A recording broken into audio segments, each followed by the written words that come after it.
All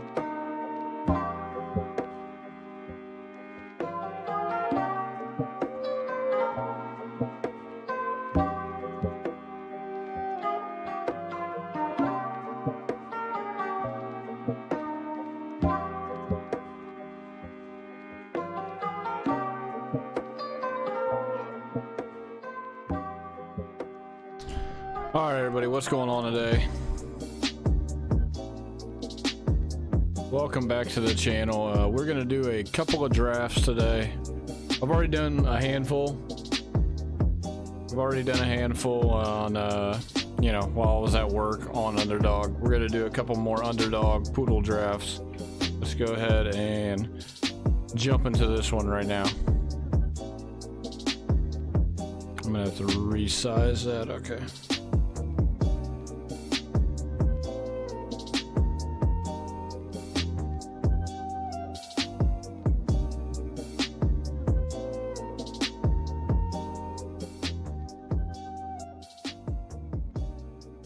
Looks like we're waiting on two people.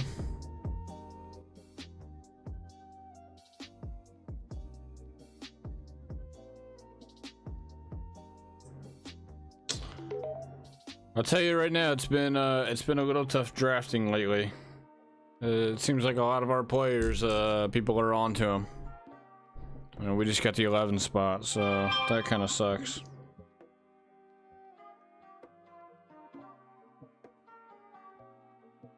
This weekend, I'm gonna try to. I don't know if I'm gonna try to start it this weekend on Saturday or Sunday. We're gonna go over players to avoid. We can kind of talk about players to avoid right now, but I'm gonna have a little series of, you know, just players that we need to avoid this year. You know, a lot of them are they're not hard to figure out. They're not hard to figure out. If you've been watching me draft lately, then you will see that you can probably pretty much guess at which ones I've been avoiding, because I haven't really drafted them a whole lot.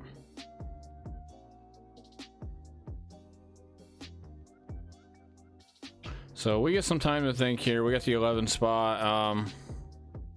I've literally had the 10 pick the last two drafts I've done, so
yeah, thanks for the follow, man. I appreciate it. Yeah, I can follow you back as well. Yeah, for sure, man. I appreciate it. All right, we are coming up here on our first pick.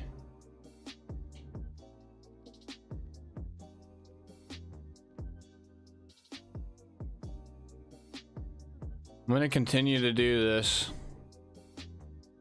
Well, you'll see once I do it here.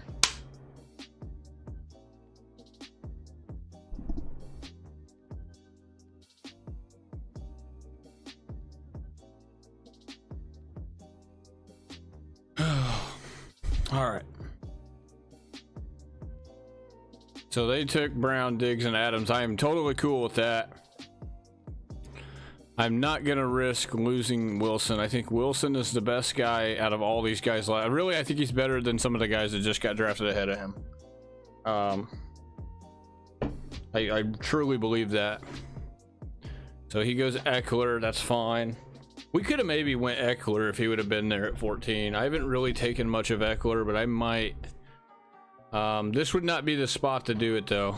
The reason being is that I would have to reach really hard on Herbert, and I would want to stack him with Herbert. So he took CeeDee Lamb. That kind of sucks. I wanted CeeDee Lamb. The pick here is Olave, Barkley, or Brown for the most part. We could go Mahomes, but I don't really want to go Mahomes because I didn't take Kelsey, or I didn't get a shot at Kelsey. We're gonna go St. Brown. I think St. Brown is really the Lamb would have been the safer option. St. Brown's maybe the second safest option. You could maybe argue Olave. I've already got Garrett Wilson and Olave together on like a couple of teams, so that's why I didn't go Olave there. I could have won Olave. You know, it is what it is. I think St. Brown will be okay though. I do worry about St. Brown a smidge, just because he's not. He's going to get the volume, especially early, and all. He's going to be really good to start the year since Jameson Williams isn't there. But I do worry about health a little bit more so with him than I would like Olave or Garrett Wilson, because they're just a little bit bigger than he is.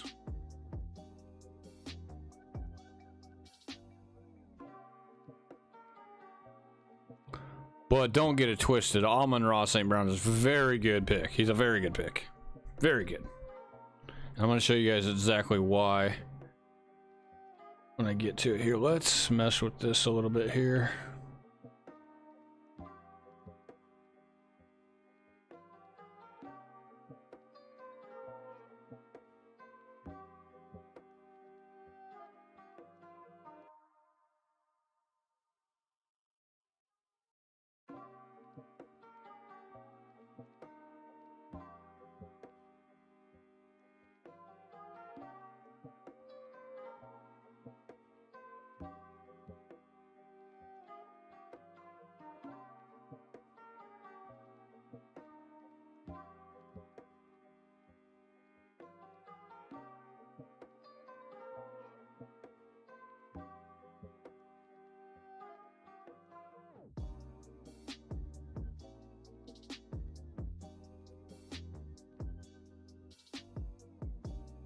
Okay.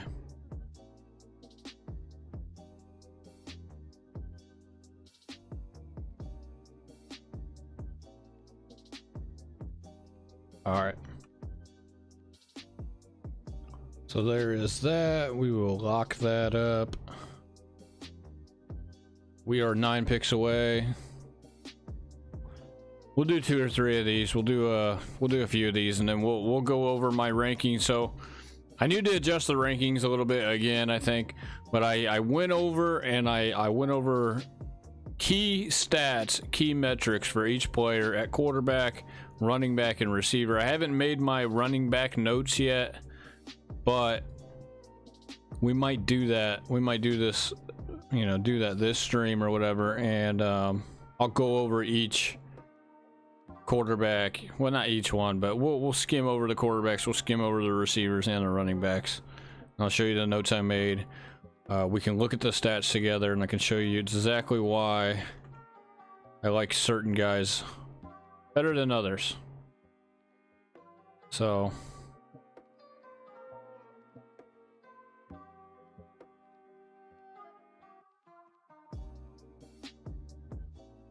it's coming up on our pick here.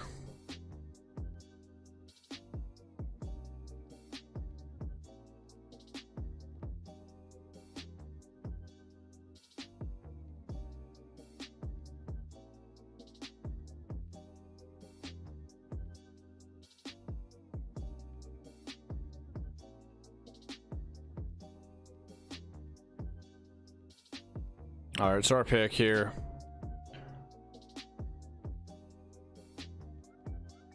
So that's pretty easy. Najee Harris. Najee Harris is the best running back on the board right here. Do not get it twisted at all. Best running back. It's really not close. I'm going to tell you right now, it's really not close between him, Etienne, and Gibbs.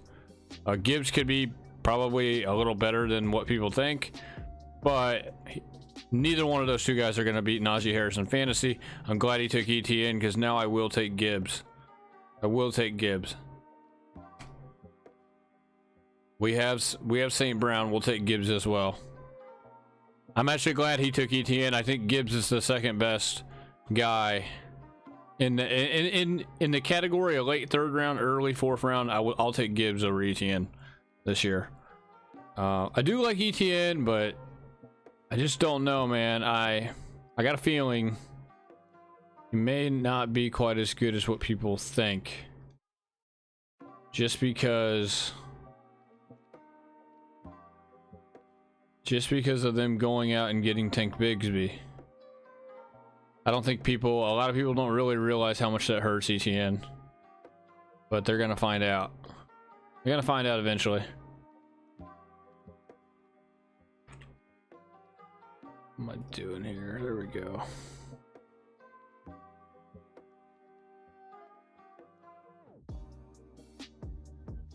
All right, let's just go right here.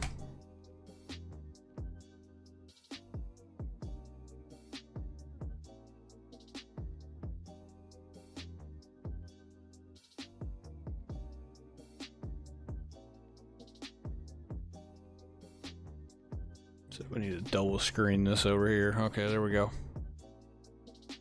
All right, so it sucks having the pick 11, pick 12. As you can see, my pick position is right here. I just highlighted it. You can still have a good draft from back here, though. You can still have a good draft. You have to reach a little bit come these middle rounds, but it's not bad. You really look. I would say there's certain strategies that you can do for each pick. Okay, like if you want a burrow chase strategy stack, you can't do it from. You can only do it from the number 1 or the number 2 spot. You can maybe do it from 3 if Chase falls to you, but it's highly unlikely. Like if you wanted to do like a Kelsey Mahomes stack, you can't do it from the 11 spot. You can't do it from the 12 spot. You can't do it from the 10 spot. There's certain strategies for each pick. Now obviously you can go off the deep end and just do whatever you want, obviously, in some of these, from each pick as well. You could take guys 2 rounds ahead of their ADP and whatever. But there are players to avoid, in rounds 1 through 5. There are certain players I have, I've went over a lot of these players and I know which ones I need to stay away from for the most part. Like if you've noticed, just about everybody knows to stay away from Dalvin Cook down here. Dalvin Cook is down here now. His ADP has dropped almost to 72 now. It was, I'm trying to think of where it was. I know it was up here around where Pierce was. It was really up here in the mid 60s, probably 3 weeks ago, easily. So there are certain players to stay away from. Cook is one of them.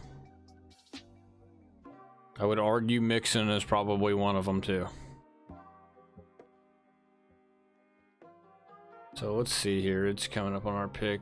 I haven't even been paying attention. This guy went and got Hopkins. 4 receivers. Good grief.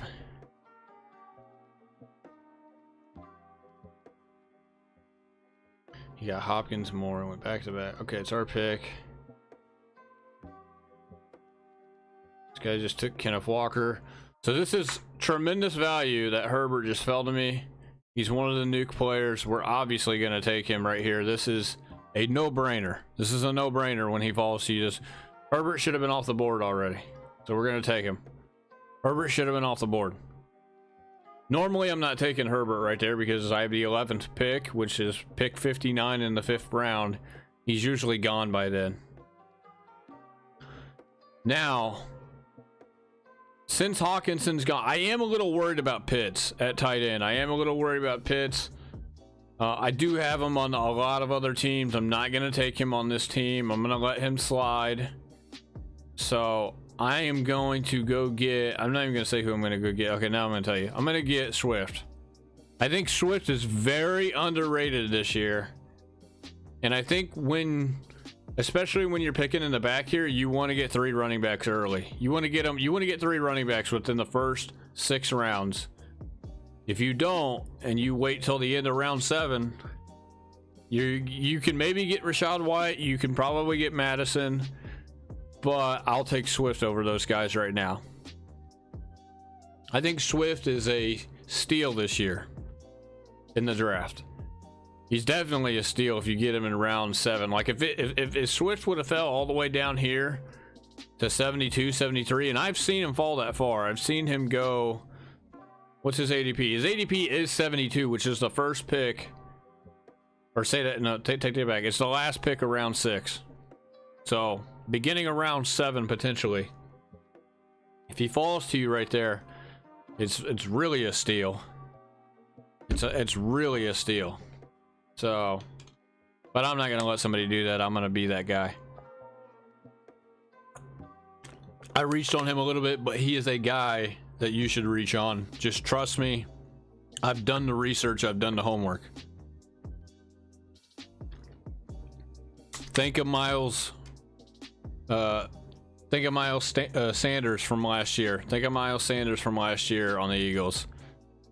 That's what Swift's walking into. If Swift can stay healthy, he will be a top 10 back in the league in fantasy this year. I would almost guarantee it.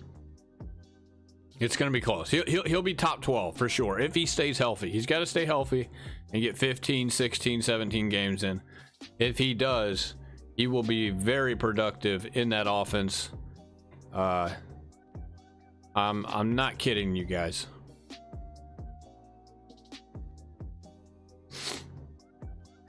So Pitts went here, then Goddard, Addison, a little bit of a reach on Addison. Not really, actually. His ADP is 67. I like Addison this year.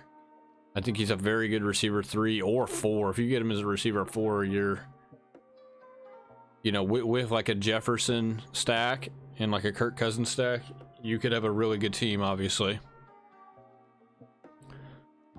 My last 2 drafts I did a draft on the way home. It wasn't very good. I was like not paying attention because I was driving and I was kind of just, you know, looking at, I don't advise anybody doing that, by the way, but you know, I did kind of draft and drive a little bit.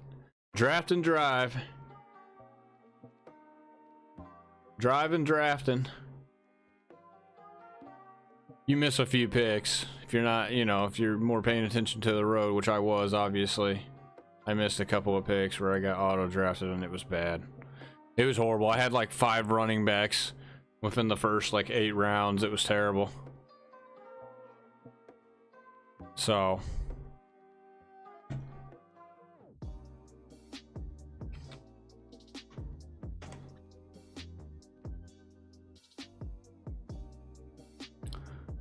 there's a Rashad White 78, Pacheco 77. I like Pacheco this year. This isn't a bad team. There's a couple. I don't really care for these 2 guys particularly.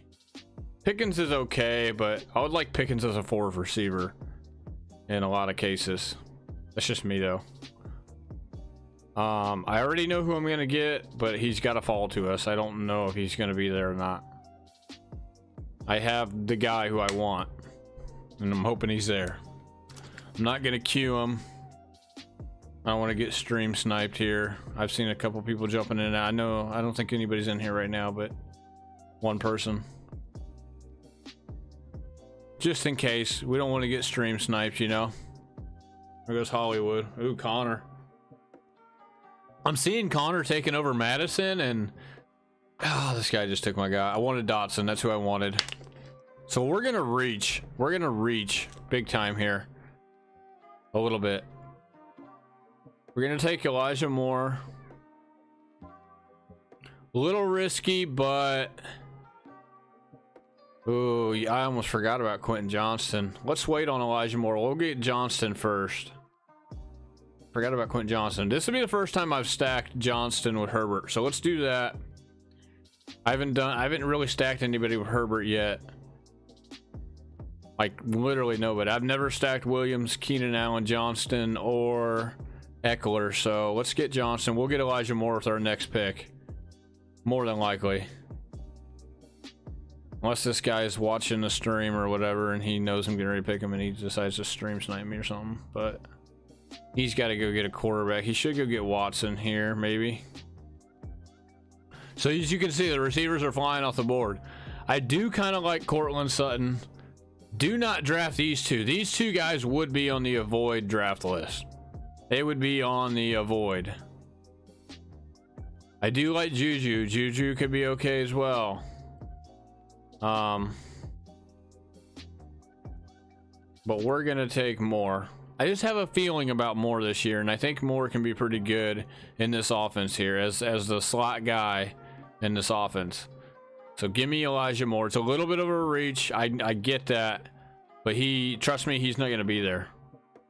And when you're behind a little bit in the receiver category, I wouldn't say I'm behind. I'm right on target, really.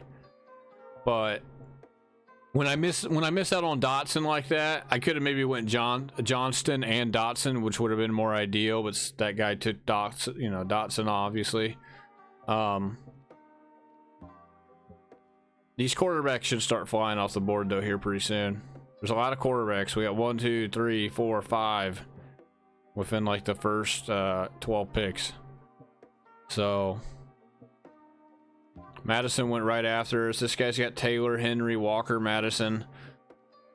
What I don't understand about what some of these guys are doing,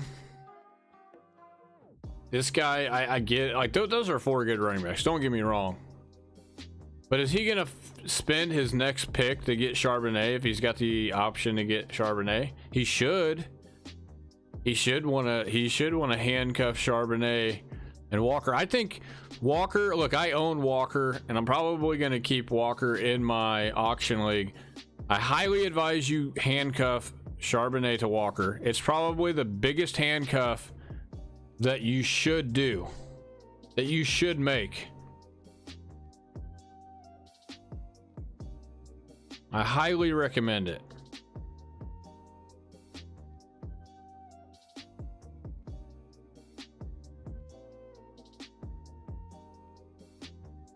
I highly recommend it.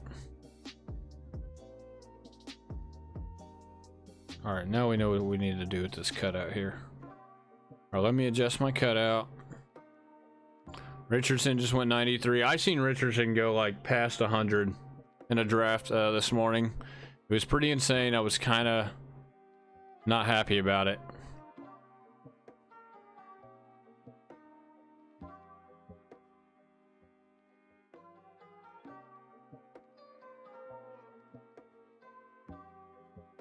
All right, that's what we need to do.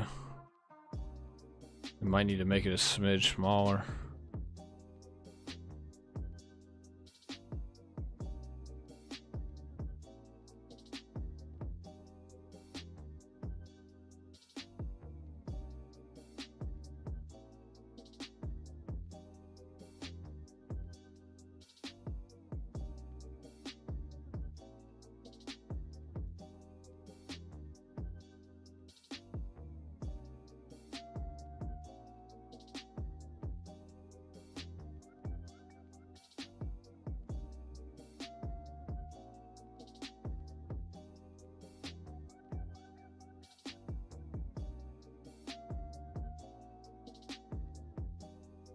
All right, hopefully we'll be able to see all the players here. So P. Ryan went a little early. That's not a bad pick. See, that's what happens to seeing that guy snag Charbonnet. P. Ryan, he's a little bit behind in the running back category because he went Andrews and Jackson, and then he went heavy receiver after that. All right, this is coming up on our pick here. Was hoping that Njoku would be there, but Njoku got snagged up pretty early just because the guy got Deshaun Watson. I understand that. It's actually not a bad team, aside from his running backs. I don't really care for his running backs. Sutton would have been the next pick if he fell. We could go another receiver here and go Juju. There is receivers late, though. We don't need to worry. You don't need to worry too much about receivers. There are receivers late. Once you get about 3 or 4, you should be okay. You can kind of go after some other needs. Did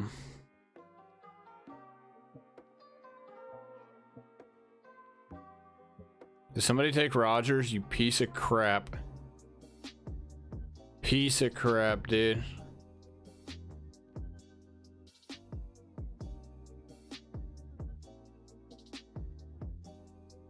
gonna keep getting this guy tight end. I think Freiermuth is one of the better value tight ends in the draft right now. So we'll take him. This guy's gonna get this shot at pretty much any quarterback. We will go. This is also going to be a little bit of a reach, man. I don't know. I might wait on. Should I wait on Goff? I really want Goff to go with this squad. God, Juju's there, though.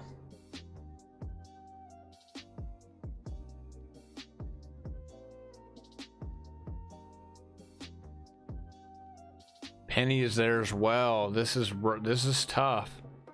We got to go Juju. I think Juju's a number 1. I think he's a little underrated as well. A little bit underrated.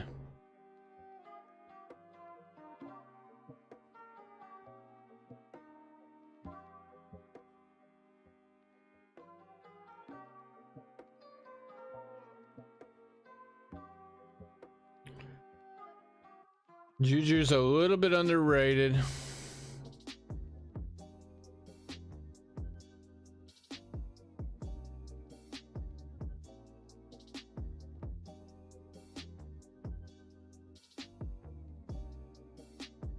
Juju was very good in man coverage. Very good route win rate overall, and a very good route win rate versus man. That's one of our key things, obviously, to look for.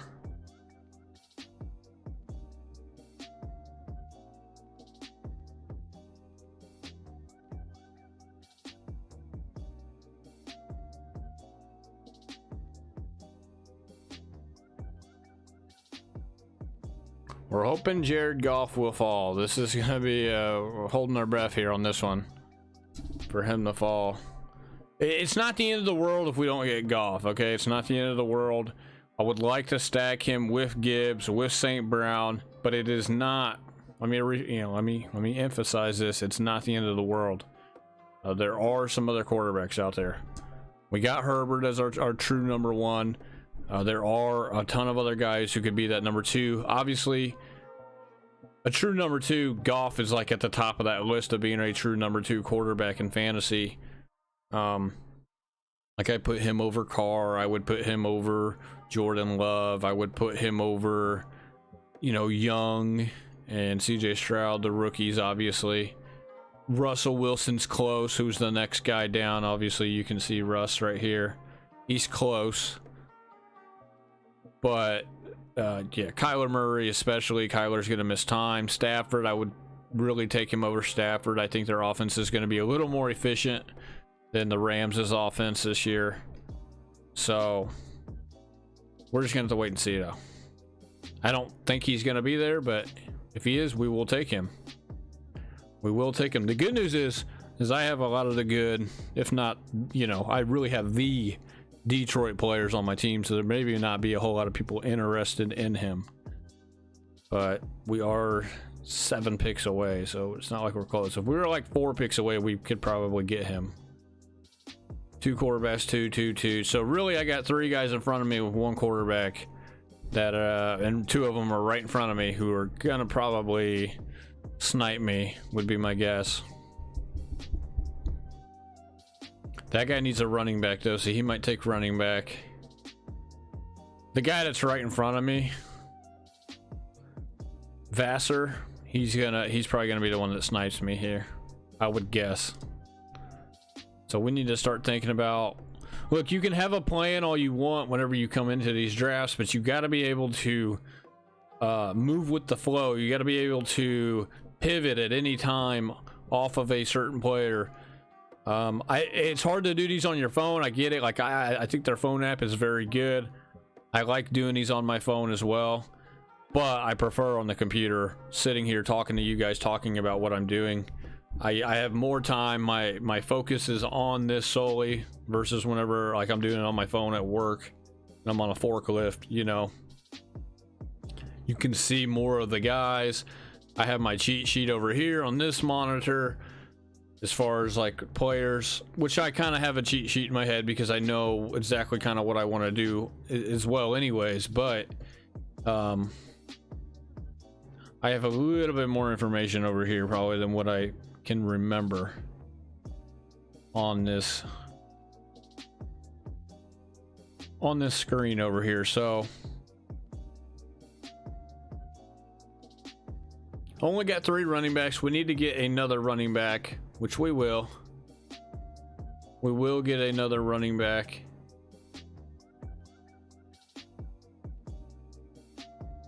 And we got Jerry Goff to fall to us. That is brilliant.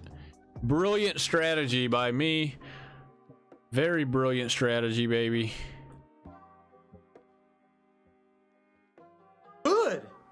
Good. More for me and you. We gotta start using the sound bites, baby. We gotta get back to the sound bites. It's a bold strategy, Con. Bold strategy. And it paid. It did pay off. We need another running back. I do like a couple of receivers here. I do kind of like Roshan. We maybe could wait on Roshan, or we maybe don't need to have, like, we don't really need to take him.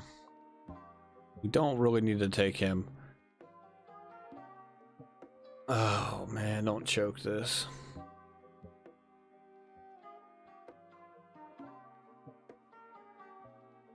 I am gonna reach on this guy, but I don't care. He's not gonna be there. So we reached on him. We're gonna take Reed. I like Reed, especially when you get him as wide receiver 6. It's kind of a steal in my opinion. A little bit of a steal, a little bit of highway robbery. People don't understand how good this guy is. Robbery in progress. We do need another tight end. We do need another running back. We're gonna go tight end, running back heavy here. I got a wide receiver in mind that I like to take in the later rounds here, like even more later than what we're at right now, like roughly round 15, I think. There's a couple I have in mind. Little disappointed that Dotson got taken from me, but it is what it is. I really like Jahan Dotson this year. Pretty high on him. His ADP is way too high. It's way too high. It should definitely be about 10 spots lower, in my my opinion.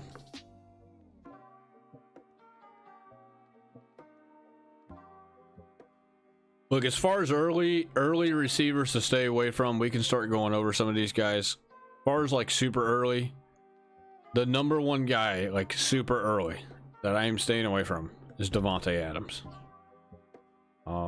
You've probably seen that other places, not just hearing it from me, but look, the offense is different. I've been saying it since we started doing our fantasy football streams.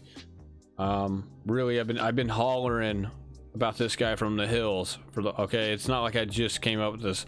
I have not been drafting Davante. I think I drafted him in one team, and that was just to have him. Every other team, I've not even touched this guy. He's got Jimmy G as his quarterback. I really think he's going to get traded about halfway through the season. He's going to be super unhappy. They're going to be bad. The offense is bad. Their defense is even worse. I don't know if Jimmy G, how long he stays the quarterback, if he can stay healthy at all. But he's not a guy who can push the ball down the field, which is what Adams needs. He needs a guy like Derek Carr, really, or somebody better than Derek Carr, that pushes the ball down the field. That's where he thrives. That's why he had a big fantasy football season last year. That is also why Chris Olave is going to go nuclear, and he is on the nuclear list for a reason, because he's got Derek Carr now right here. This is why Olave is on our nuclear list. Okay, that is why he's there, because he's got a guy like Derek Carr who can push the ball downfield, where Adams thrived. That's how Adams thrives in fantasy football and as a receiver. He doesn't have that. He doesn't have that anymore. So that's why he's going to be in trouble this year, man. He's going to be in trouble. And I think he produces to an extent. He's going to produce decently, but it's not going to live up to his ADP. It's not going to live up to the ADP that he's being drafted at, especially what he was being drafted at like 3 or 4 weeks ago when he was going 6th, 7th overall.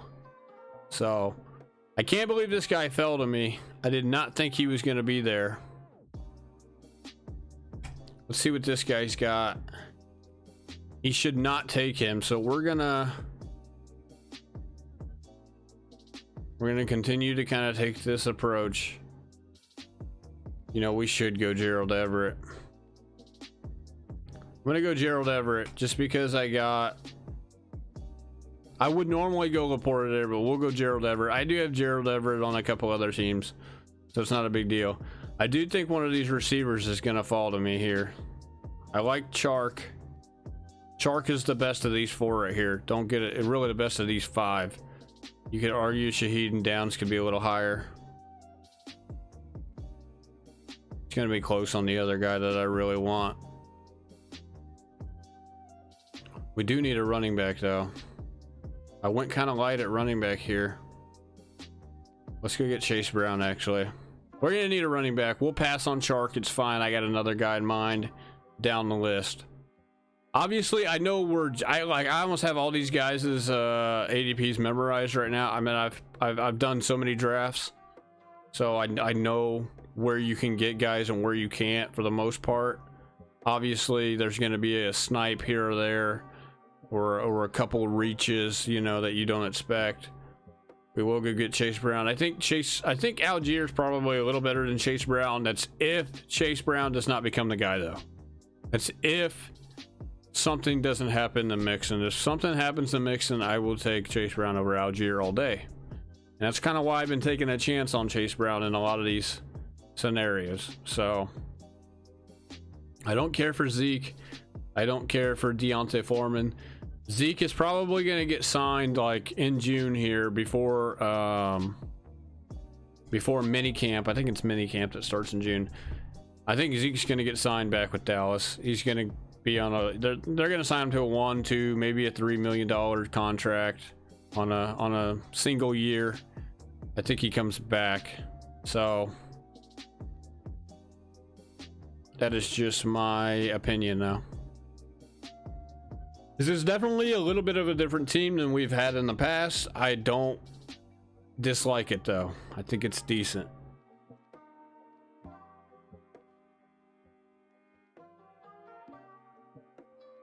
I do not dislike this team at all. It's very good.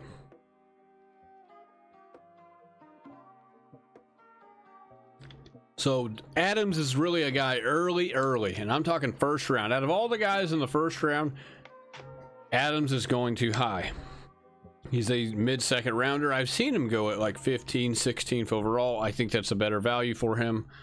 I still think though people are going to be disappointed to have him this year, especially after last year. No doubt in my mind, 110%, you are going to be more disappointed in Davante Adams this year as an owner versus if you owned him last year. He's not going to put up that stat line again under this QB, under this offense. He is unhappy with the team because of the way he thinks the offense is heading. He knows that. He knows that Jimmy G is not better than Derek Carr. He knows that.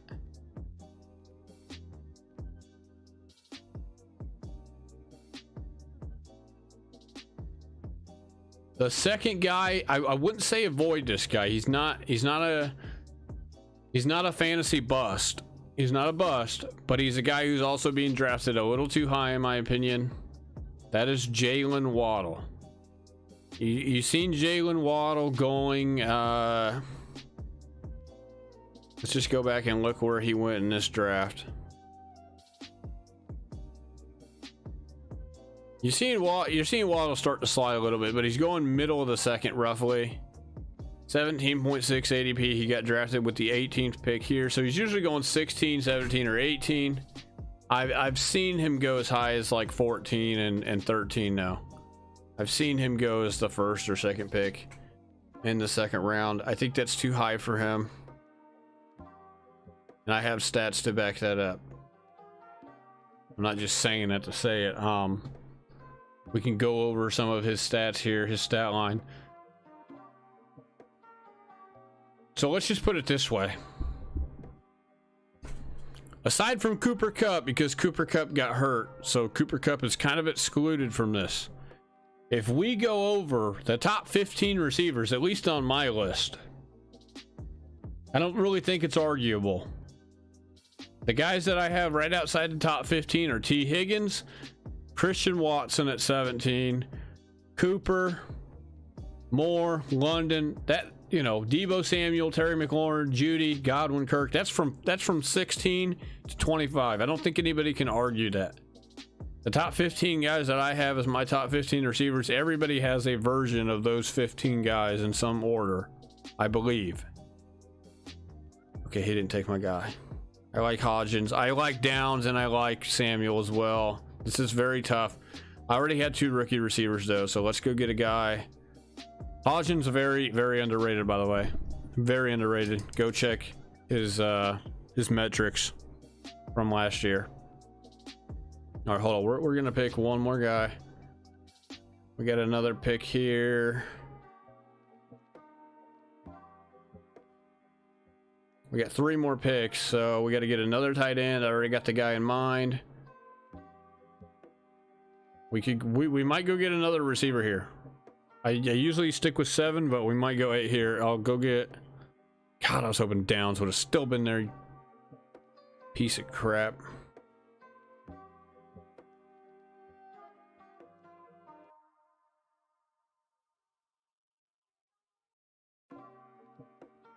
If he takes... Just pick, dude. He's not going to take Samuel.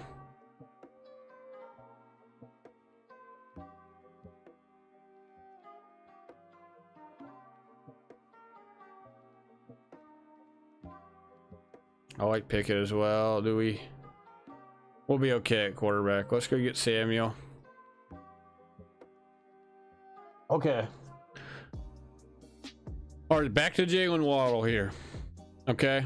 Jalen Waddle is in my top 15. Okay. I have him ranked as the 12th overall receiver. That really could be 13, though, maybe even 14. I debate putting Devontae Smith and Amon-Ra St. Brown in front of it. It's really close. It's super close. It's tight. Okay. Don't blast me for not having Amon-Ra over Waddle. Okay. It's really close. Don't get me wrong. I really could have a change of heart. Really. But let's go back over top 15 guys. Okay. It's, you know, we're talking Metcalf, St. Brown, Smith, Waddle, AJ Brown, Olave, Adams, Diggs, Lamb, Garrett Wilson, Tyreek Hill, Cooper Kupp, Jamar Chase, Justin Jefferson. Okay. Now, out of all of these 15 guys, guess who's got the least amount of targets from last year? It's Jalen Waddle at 116. Now, Kupp only had 98, but we're excluding Kupp because he got hurt. He only played 9 games. Okay. I think it was 9 or 11 or whatever it was. Chris Olave had 119, which was only 3 more, but Chris Olave is going to see a ton more than Waddle this year. I promise you, unless an injury occurs. All right. He's going to see a ton more than Waddle. Waddle's second fiddle to Tyreek Hill. Not saying he can't be productive. He can be productive, but I think he's being drafted a little bit too high. He should be being drafted at like really the beginning of round 3, in my opinion. I think he would be really good value at the beginning of 3, maybe even the beginning, beginning to middle of 3. Obviously, that's a little bit of a slide from where he's at now. But even right now, he's middle of the second. He should be at the end of the second. He should be right where Olave is at, which is Olave is basically at the end of the second. That's where Waddle should be, but he's not. He's in the middle of the second. You could argue Olave over Waddle, and Olave's ADP is like 5 picks later. I've taken Olave over Waddle multiple times. Okay, so that's all I'm saying. That's all I'm saying. Waddle's, I mean, you look at his red zone target share, though. You look at his target share. His target share is 21.6% from last year. Everybody else in this category that's top 15, The next lowest guy is Garrett Wilson at 24.9%, which is basically 25%. Everybody else is 25% or higher. Remember, target share, you want a guy who's 25% or higher as a number 1 receiver, or even a number 2 receiver. I mean, I took St. Brown and I took Garrett Wilson, right? They are right here. This guy's got 24.9% target share. That's likely to increase close to 30 if I had to guess. It'll be in the 27 to 28 range if I had to guess, now that Rodgers is in town. St. Brown has a 28.1% target share from last year. That could go into the 30s now that Jamison Williams is missing time. All right, let's take our guy. I can't believe Pickett is still there. That is unreal. We will take him and run for the hills. I did not expect him to be there. That is a slide for Pickett. 174.5 ADP, 203. Wow. The last guy we are going to get is this guy, I think. All right. Now, so I got 2 guys that are likely going to be over 25%. They're basically over 25% from last year. Wilson's 24.9. That's close enough. Waddle is 21.6%. That's not bad, but it is for where he's being drafted. Now let's go to the red zone target rate. This is what really matters. What's their target rate in the red zone? Let's go back to Garrett Wilson. Remember I told him it's 24.9%. 24.9% target share. 24.9% target share. In the red zone, he's 31.7. That is extraordinary, especially for a rookie receiver last year. That's also going to be really good this year too, now that Rodgers is in town. You don't think Rodgers is going to be looking for his best guy like he did whenever he had Devontae Adams? He will be. You know what Jalen Waddle's red zone target share is? 12.5. 12.5%. That is terrible. That's terrible compared to these other guys. I'm not saying I don't like Waddle, okay? I just don't like him where he's being drafted. And I don't think he's a bust. I think Adams is more of a bust than what you know you could think Waddle will be. I think Waddle will be okay. I think there's better avenues to go, and I really what you hope is that if you hope he falls to you if you have like the 1st or 2nd overall pick. You hope he falls to you in the 2nd round.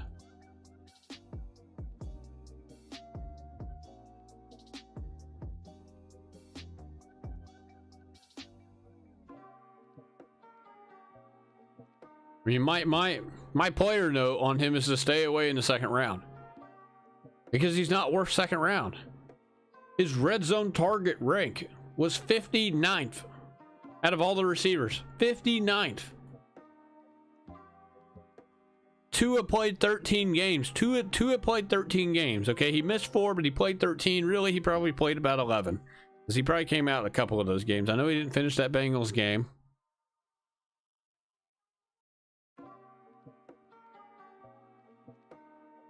Now, if you're making a case, if you're making a decent case for Waddle over, maybe a couple of these other guys up top,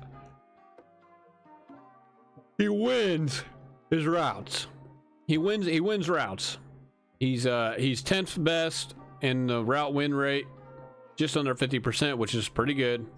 Jefferson is 51.2, just for you guys who, any of you guys who want to know maybe what Jefferson is compared to him.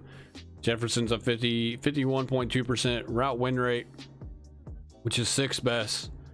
Waddle's 10th best at 49.2. He's 40% even versus man, win rate versus man, which is almost top 20. So, but here I got another negative for you guys, and maybe this changes, maybe it doesn't. But this will be his 3rd year in the league. His snap share percentage is 74.5%. We want our number 1 and number 2 receivers to be like 85 or more. Really, if you got a true number 1, you want them to be 90 or above. Jefferson's 91.5. Chase 93.1. Cup was 95.2. Who the heck is this guy? This Adams? Adams was 94.6. These other guys' numbers will come up, like Olave. I mean, Olave.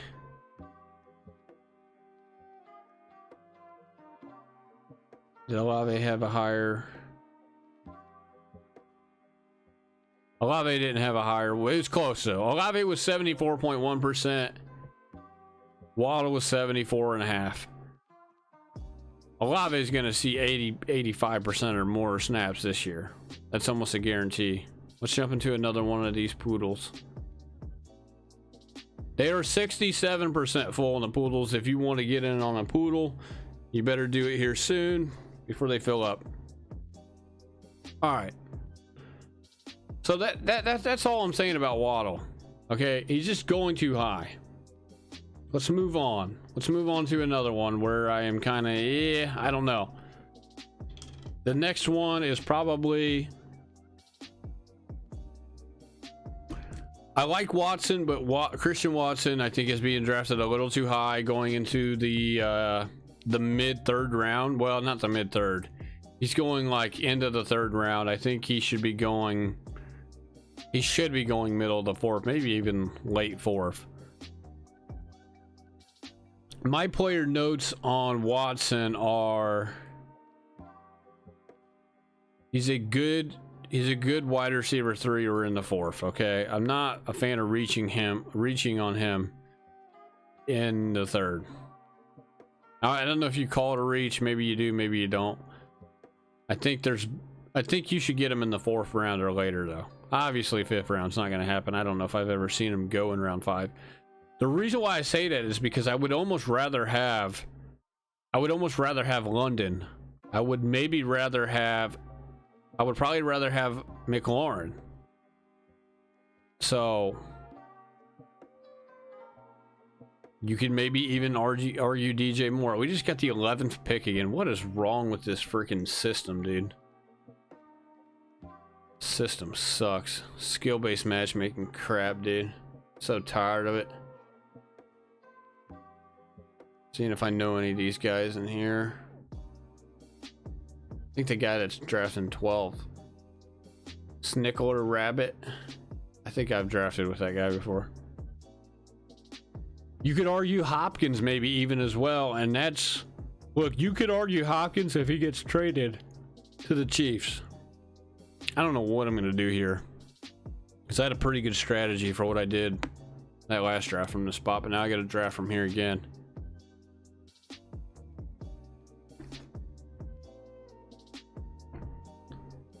Watson's just going a little too high for me. I do like him though if you can get him as your third guy. If you go, you know, if you have the last pick, well, you know, we might take him here at the last pick. We could just draft him as like the second guy in the fourth round and get him as our third receiver. We could. I do worry about his target share. I worry about the new quarterback coming in. Only 65 targets last year. Remember, Olave had 119. London had 117. So he's a little bit behind his counterparts here at the receiver position. Wilson had 147. You know what I mean? He's not those guys, and he was drafted in the same class. And he's basically going next to, he's going before London. And I get it. His metrics are probably a little better. His workout metrics are better.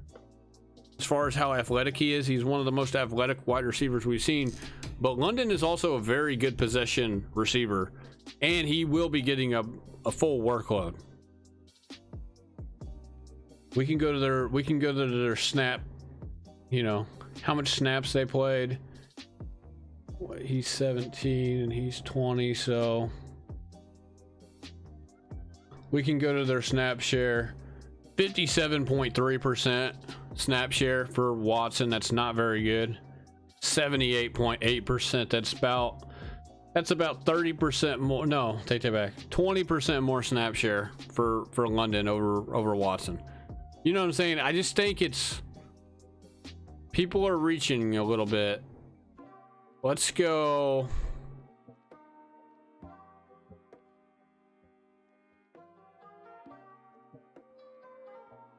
Oh man, man, oh man, oh man, oh man, oh man, oh man. Let's hope CeeDee Lamb falls to us here. I want CeeDee Lamb. If we don't get CeeDee Lamb this time, we will go somebody else. Eckler, now take Adams. Okay, that works too. All right, we got CeeDee Lamb. I like this. CeeDee Lamb, I like CeeDee Lamb. You know what my player note for CeeDee Lamb is? Draft good value in round 1. Guess what? We got him in round 2, so even better value. Of course, you could argue it's round 1. I mean, it's the beginning of round 2. It is what it is. I don't mind what that guy did at the 12th overall spot, though. I think Barkley and Eckler, they could be okay. They could be good. I worry a little bit about Barkley, but I'm drafting Eckler and Barkley over Taylor, I think, to be honest. If I'm being honest. Taylor, I worry about more so than a lot of these guys. I do think Taylor could be good, but I do worry about Taylor a little bit. Is, you know, more so than Barkley and Eckler. I don't know why. Maybe we just have a, you know, fresh in our mind about his injury. I know his surgery went really well in the offseason, so Adams right here at 16, that's about where he should be going. Well, you know, you got people that were taking him in 9th, 10th overall. That's not where he should be going. He should be going right here at 16, where this guy took him. Now, I'm probably still taking Olave over Adams. I'm sorry. That's me. The only way I can really take Adams right there and bite my tongue is if I wholeheartedly believe he's going to get traded like halfway through the season. That's the only way he's going to be able to make up ground. So, there goes Pollard. This guy got Olave and Cup. He got Waddle, McCaffrey, Pollard, and Chase. Okay. Oh, he just took T. Higgins from him. Another receiver. I don't know if I have been avoiding this guy for the most part. I think he's being drafted too high. That's Calvin Ridley. You see him right here. He's ahead of Debo. He's ahead of Cooper. We don't know what he's gonna be. You know, I get that he was really good once upon a time ago, but he played 5 games 2 years ago. He only played 5 games. He missed pretty much the rest of that season, and then he missed all of last season. There's not a good track record for a lot of these guys who miss a bunch of time and then they come back to the NFL. You look at Deshaun Watson, you look at Josh Gordon, you look at a lot of these guys who miss time. You can't probably name me one who's missed a full year or more and they've come back immediately to being the same player that they were. So, am I drafting him right here in round 3? I'm just not. There's other receivers back here that I like better. I'm not saying he can't be a good player, but I'm just saying, does he live up to this 30th overall selection? My guess is no. More often than not, probably not. It's going to take him about half a season to probably get back into the groove of what he used to be. And he was a very good receiver in Atlanta. I looked up his stats from those 5 games 2 years ago. I looked up all the good metrics that we look for in a receiver. His route win rate versus man, his route win rate overall was really, really good. But does he keep that? Does he have a little bit of ring rust, as they say for boxers? I think so. I think he does. These guys just took all these running backs that I freaking wanted. Well, this sucks. All right, we're gonna take Hopkins. 7-7 by week 14. We're gonna go London. Well, maybe we gotta wait. That sucks. I was hoping for really one of these four guys to fall to me.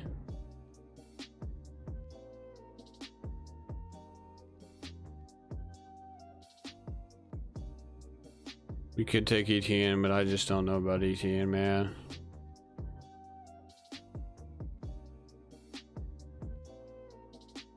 We're gonna try this. We're gonna try this. This will be the first time I've gone 4 receivers. This will be the first time. Could have argued I maybe should have went Watson, but I think Hopkins is going to be a steal. Hopkins is going to get cut or traded, I think, before the season begins. And, you know, I looked at Hopkins' metrics the other day. I actually have them down. I can look at them right now. 29.4% target share. If he goes to the Chiefs, which is what I'm hoping, this will stay pretty good. 96 targets, total targets. That's 10.7 per game, by the way, which is the only guys that are higher than him per game on targets from last year are Adams. Actually, take that back. Adams was 10.6, so he was slightly lower per game. Tyreek Hill was 10 per game. The only guy that was higher was Kupp, who's 10.9.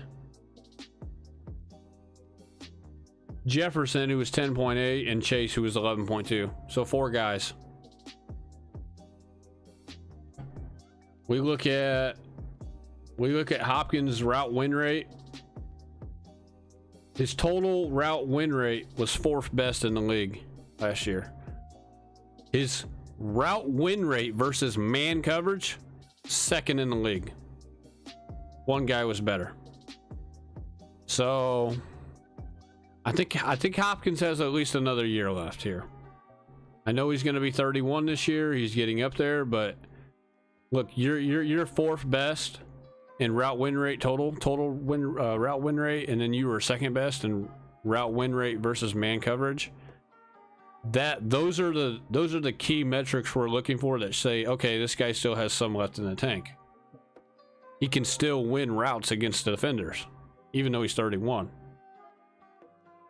He still has close to a 30% target share. His red zone target share it's 18.5. That could be better, but that will be better if he is a Chief. If he is a Bills player, if he goes to the Bills, the Chiefs, the Ravens, it's going to be better with a better quarterback and a better offense. So look for Hopkins to get cut come June 1st or traded come June 1st, which is next week. And if he gets cut, he's going to go sign with whoever he wants. Hopefully he comes to Kansas City. If he comes to Kansas City or Buffalo, expect his ADP. What his ADP is right here, 43.8. It's going to jump 10 spots easily. I guarantee it. So be on the lookout for that. I think Hopkins has another year left in him, and that is why we went and got him. All right, we got to get some running backs, man. We're going to start reaching on some running backs here. I'm probably going to go back to the well here of the guys that I usually go after. We kind of got RB sniped back here. This is pretty brutal.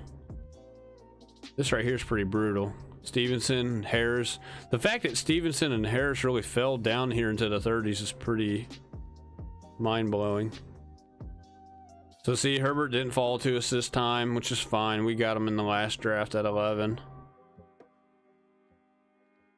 Breece Hall, Bijan Robinson, that's a good combo.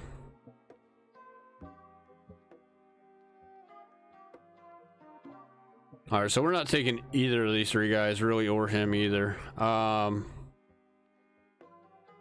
This is what we're gonna do. We're gonna try this. So this guy needs a receiver. He's gonna take a couple, actually. We're gonna be this guy. We're gonna go this receiver. I'm gonna get another running back, okay? We're gonna take a running back here at 62, and then we're gonna get one with the, what is it, the 83rd pick, I believe is what it is. But we're set at receiver now for a while. Now we can just go we can go RB hunting. Let's go get Swift. I like Swift, like I said. I can tell you guys why I like Swift too. I shouldn't tell you guys this really, especially if guys in my league are listening, but this is why Swift is so good this year. All he has to do is just stay healthy, okay? If he stays healthy, he'll be okay. He played in 14 games last year, so that's really not bad. But we know he was in and out, you know, missing time. So we go to Swift, 14 games, 542 yards rushing. I get it, not the greatest. That was 37th overall amongst running backs. Then he had, you know, he had just under 100 rushing attempts, 99. Not the greatest either.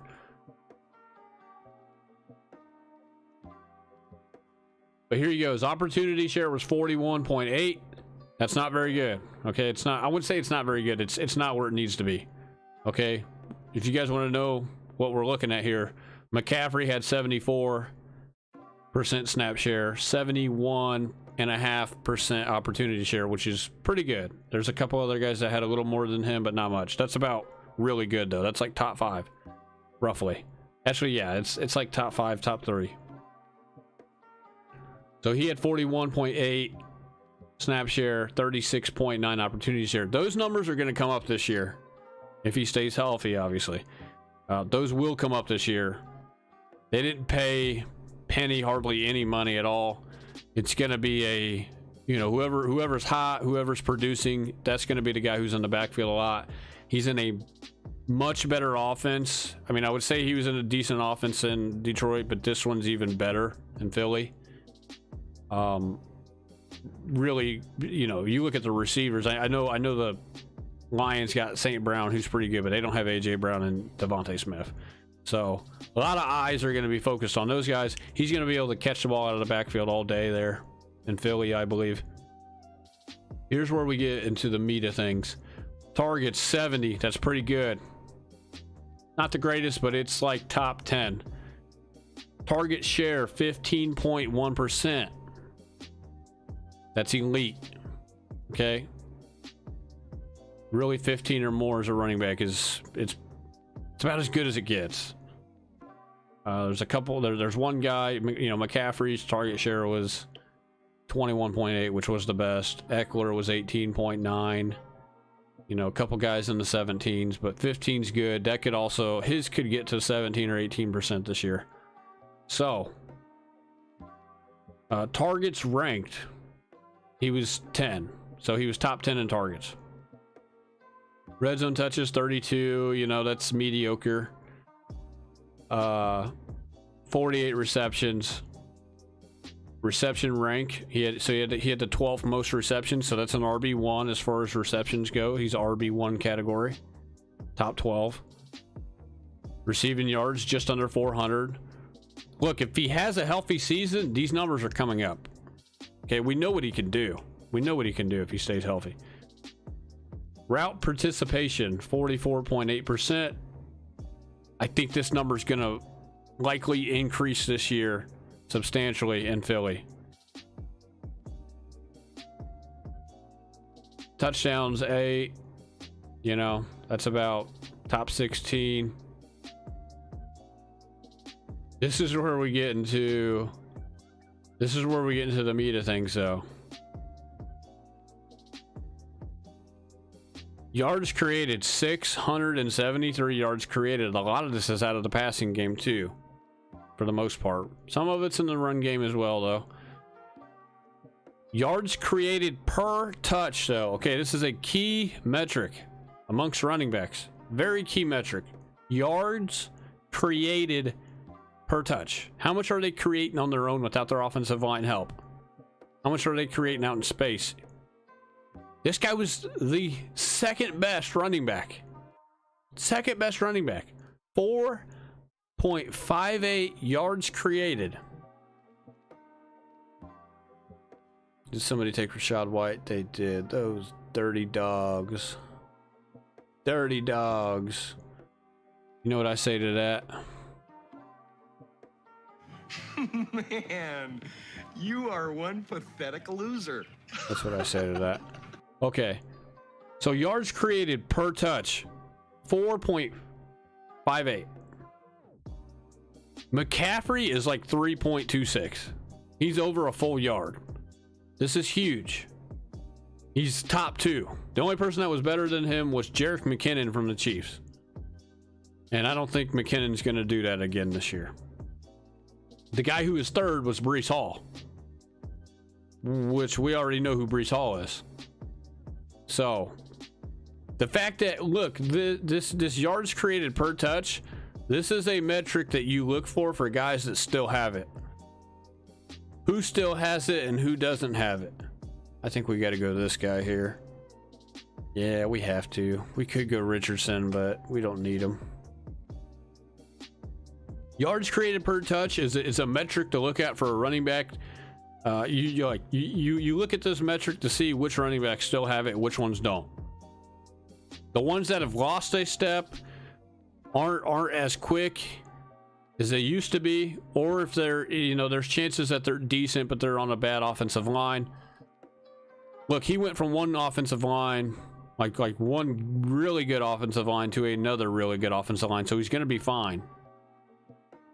But the fact that he's number 2 in yards created per touch means he still has it. He just needs to stay healthy.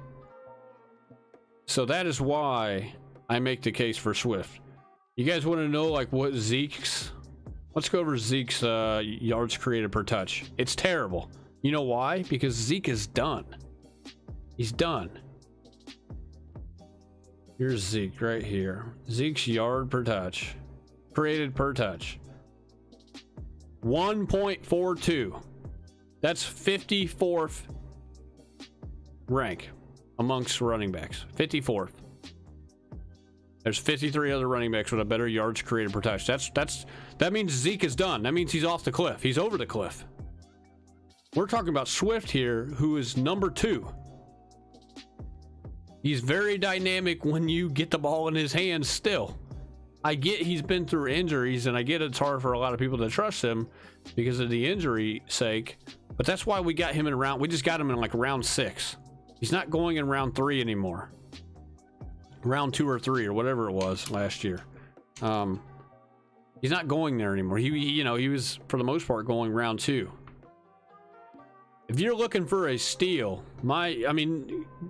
he is the steal of the running backs in my opinion this year. He is the steal because he just went from one really good offensive line to another really good offensive line. Only the offense is better and more efficient, and he's got 2 elite receivers that are going to have a lot of eyes on them.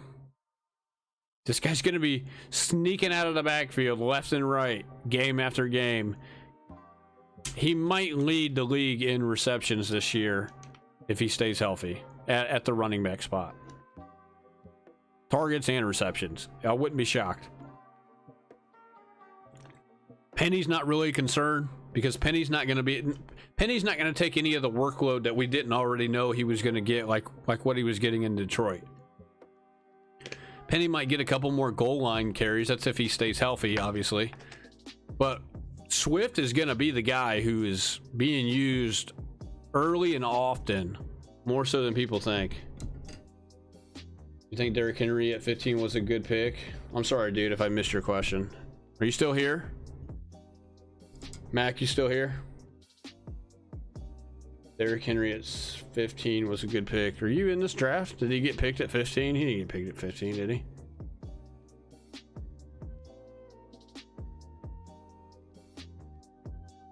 Oh, this guy took Taylor. Are you talking about Taylor or are you talking about Henry?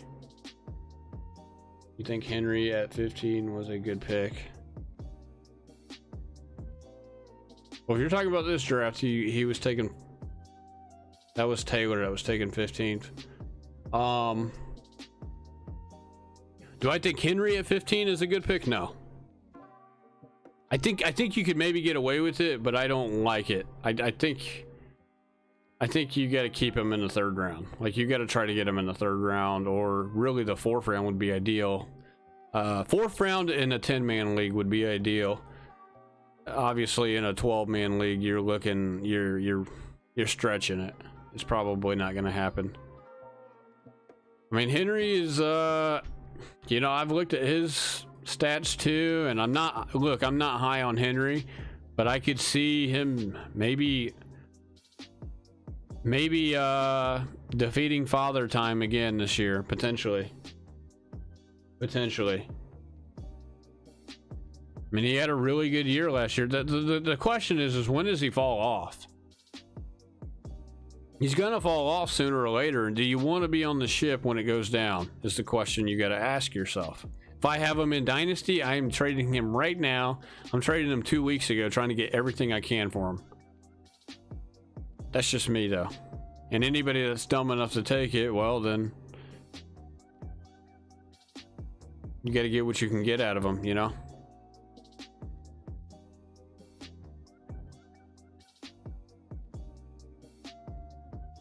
I wanted Charbonnet and he's gone. That sucks, man. These guys are killing me.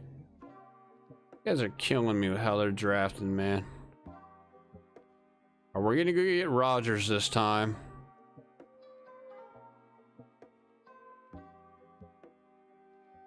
Freiermuth is just always there for us. I would take Njoku here, but he's not here. I'm tired of getting pick 11. I know that. That's two drafts in a row. We just got pick 11.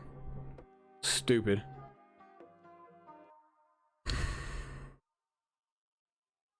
All right, there's Rodgers. Boom. We're not going to wait any longer for somebody like Rodgers. Not when we got Garrett Wilson on this team.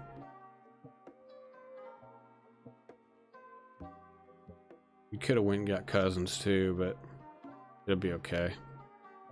We'll miss out on Cousins, but it'll be okay. You know, going back to Henry, look, he was second in rushing last year, obviously a little bit more than Chubb, barely, and obviously Jacobs was first. 349 totes to the rock, dude. That's the most in the league again.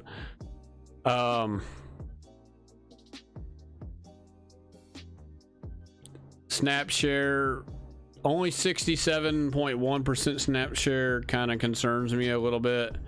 His opportunity share was 83% though. That was pretty good. That was actually like best in the league. So, you know, let's look at some of his other metrics here. You know, 41 targets isn't bad. He hauled in 33 of them. That's actually pretty good for somebody like him. I wouldn't really expect much more than that. I would actually expect that number to come down this year more than likely. They went out and got Tajay Spears. So, you know, how much receiving work is Henry going to have this year? I would say not a whole lot. I would say less than 20 catches, if I'm being honest. You know, or around the 20 catch mark, maybe, where he had 33 last year. It's going to come down. He had just under 400 receiving yards. That's going to come down this year too, I believe. Look, his route participation is only 31.7%.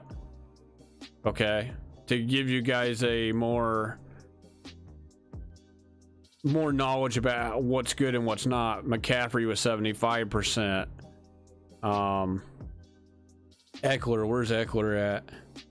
Eckler was 57.9%. Anything about 50% or higher is pretty good for a running back. He was at 39, or say he was at 31.7%. So that's in the red. Okay, it's in the red based off of all the running backs. It's not super red, but it's light red. Total touchdowns, he had 13. That's a lot. That could even come down this year too. Look, his offensive line's not that good. Okay, it's not that good. I know they tried to go out and get some pieces. You know, free agency, and obviously in the draft as well. But his offensive line is not, by any stretch of the imagination, like top 10 at all. And you know, in the rushing department. His offense in general, you know, he's going to face a bunch of 8-man boxes because they only got really one threat at receiver. That's Burks. They're not you know, a lot of these teams that are playing Tennessee, they're going to make Tannehill try to beat them with his arm. They're going to stack Henry. I mean, look, I know he's been getting stacked boxes his whole career, but it's going to be bad this year as well. I expect him to come down a little. I expect him to be on a little bit of a decline this year. I'm not taking him in round 2. I'm not taking him in round 3 with some of the other running backs that are going in round 3. I just can't do it. I can't take him over Brees. I can't take him over Stevenson. I can't take him over Najee. I can't take him over Najee Harris either. I just can't, because they're younger, and I know that Brees had his injury, but Brees is a different animal. Just kind of like how Henry is. But Brees is 22 and he's recovering very, very well from his ACL. He had only just had an ACL, and he didn't have any meniscus. He didn't have an MCL or LCL to go with it.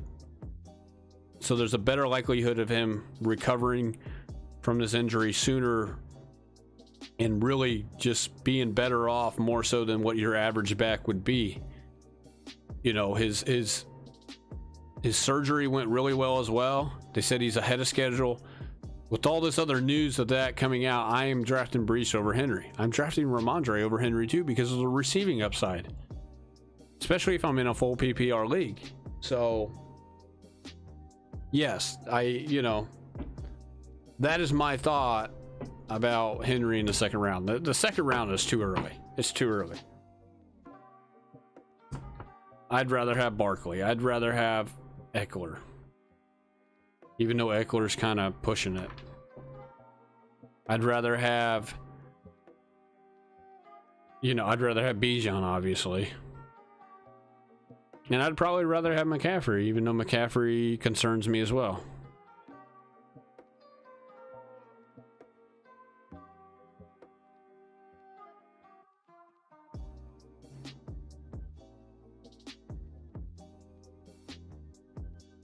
There's no way this guy takes Jared Goff, either of these two guys, so we can wait on Goff. Do not take Mingo. I will take Mingo if he's there. We take Mingo a lot, by the way. Just pick, dude.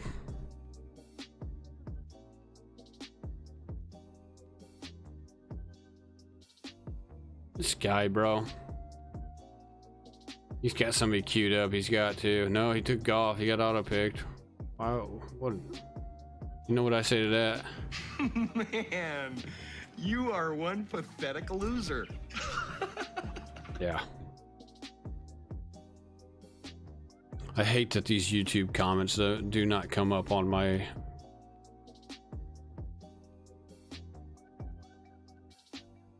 Alright, let's go to the... Yeah, let's see if this works. This multi-stream here. Yeah, I'm sorry I missed your I'm sorry I missed your comment, Granddad. Yeah, but Henry at 15, no. Don't go down that route. You're not gonna like the outcome of it, I don't think, because I don't think he lives up to a second round ADP. I mean, you can get him in third round in this, so if you can get him in the third round in this, and this is about as let's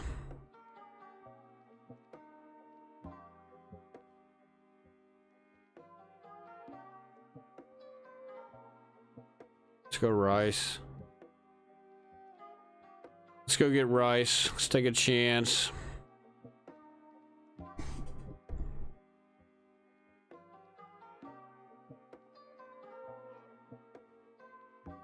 We're set a receiver. We don't really need any more receivers.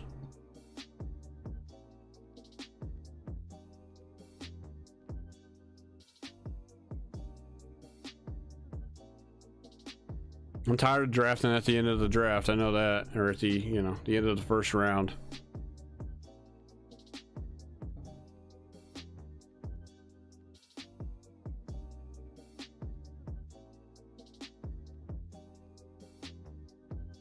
The biggest mystery at quarterback really is Jordan Love this year, I would say. He's one of the bigger mysteries. And I'm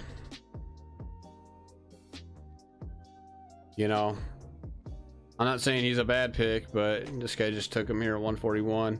I definitely don't want him as a QB1 though. Let's just put it that way. We don't want him as QB1.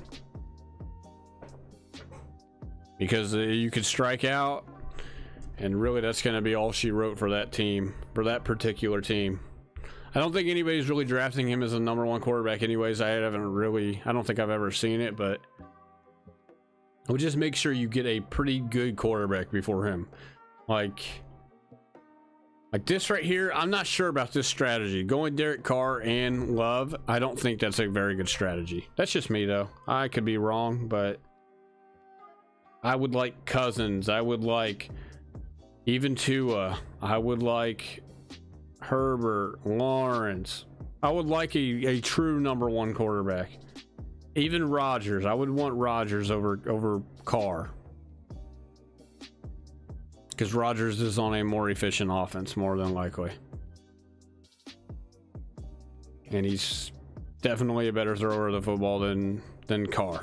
So that's all I'm saying.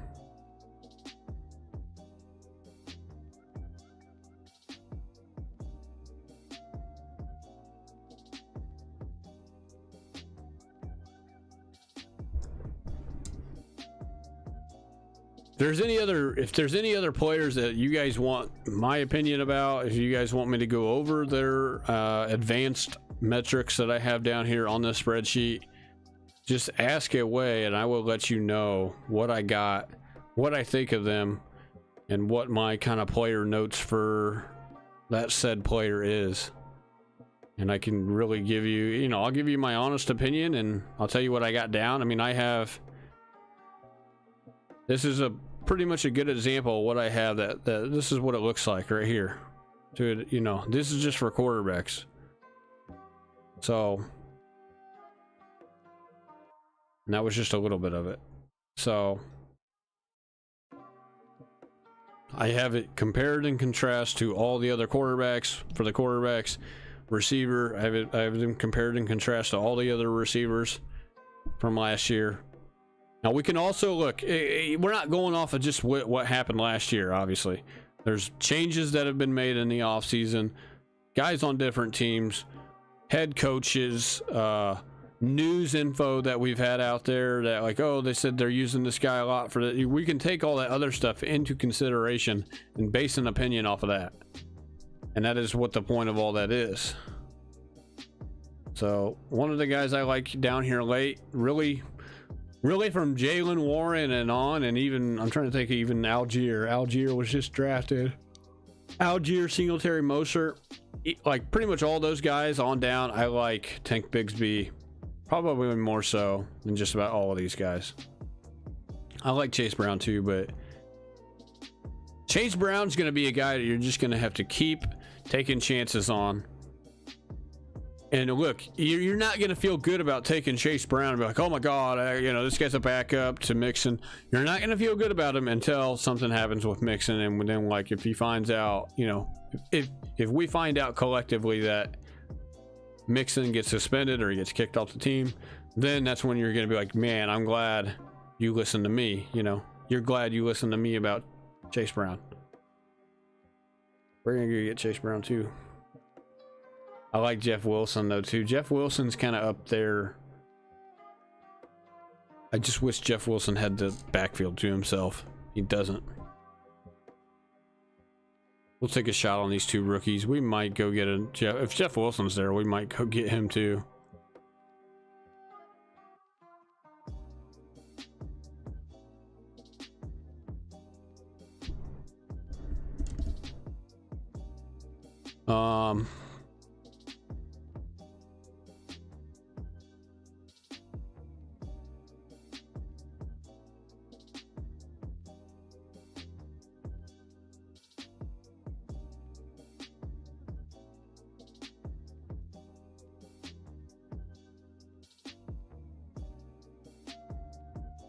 We got to do another draft after this. We'll do one more and then we're going to call it a day probably. Like I said, we're going to go over players to avoid. We'll go over like players to avoid, and then I'll actually give about a handful of those guys to avoid, where I'm going to go all in and be like, look, these guys are going to be a bust this year. They're not going to live up to their ADP. Literally do not draft these guys. Okay. That's what we're going to do. Some of these players to avoid, I'm not saying you can't draft some of them. There's some of them that you can, but there are certain things about him I would avoid if you know, if it's a certain circumstance, whether they're being drafted too high. I would avoid him maybe in this particular round. Like, look, I like Waddle. Okay, I like Waddle. I will draft Waddle. I've already drafted Waddle on some of these teams. I don't like him in round 2 though. I think he should be going in round 3. I think that's where he should go. I think round 2 is just too high. I've went over him exactly why it's too high.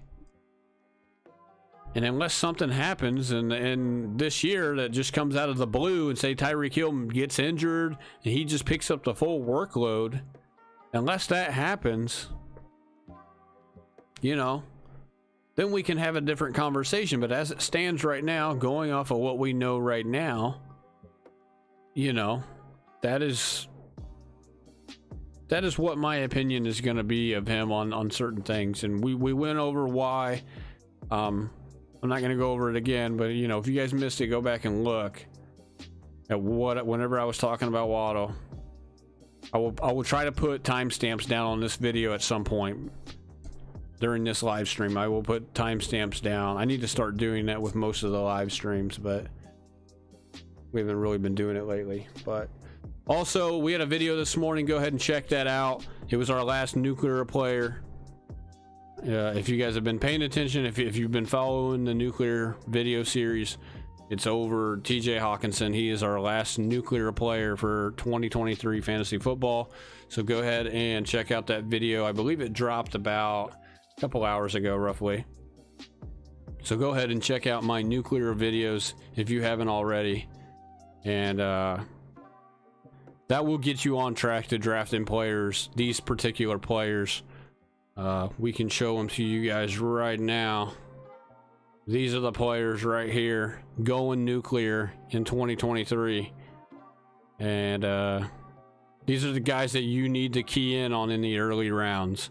All of these guys are early rounders for the most part. Hawkinson and Herbert are 5th rounders for the most part, beginning of the 5th round. Hawkinson's starting to dive into the late 4th round though, so just keep that in mind.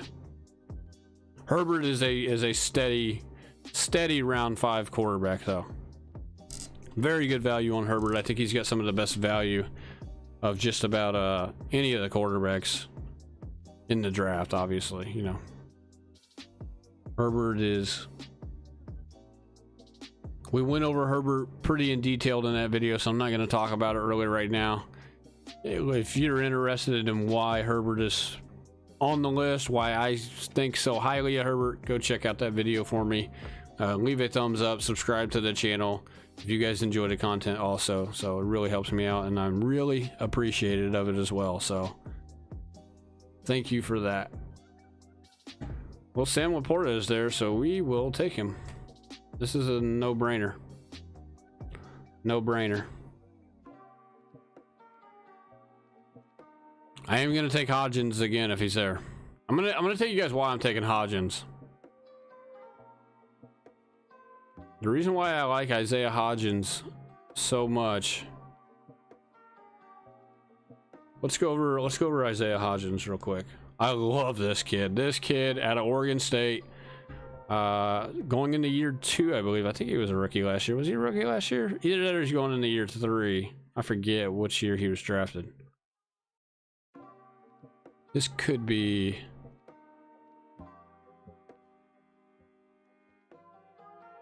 This could be year 3.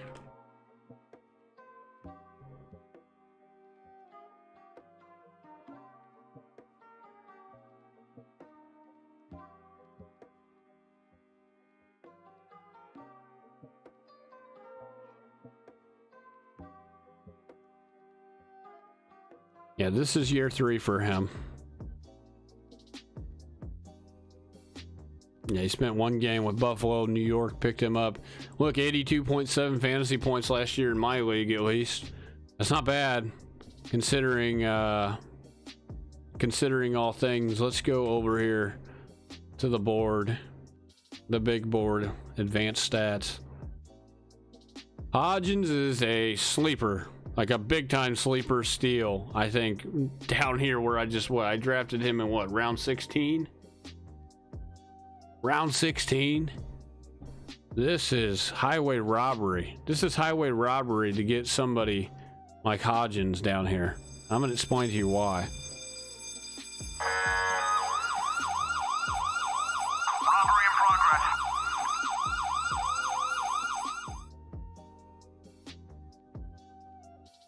All right, Hodgins.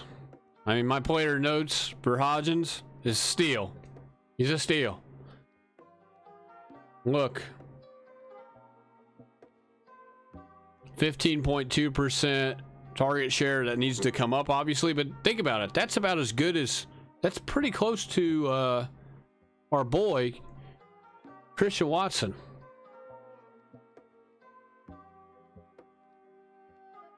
Remember, our boy Christian Watson was 15.2, and guess what? Hodgins is also 15.2. 20.7% in the red zone. So he gets the looks inside the 20 as well.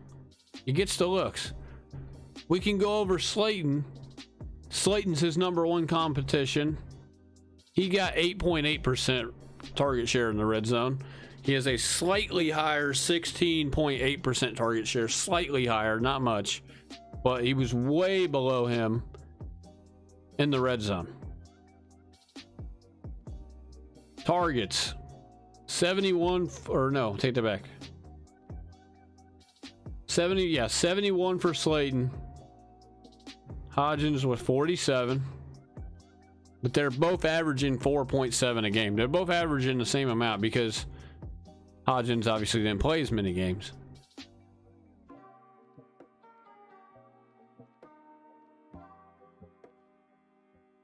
We look at their route participation. Hodgins 65.5%. This is going to come up though. This is going to come up. Hopefully it gets to about 75, 80 roughly.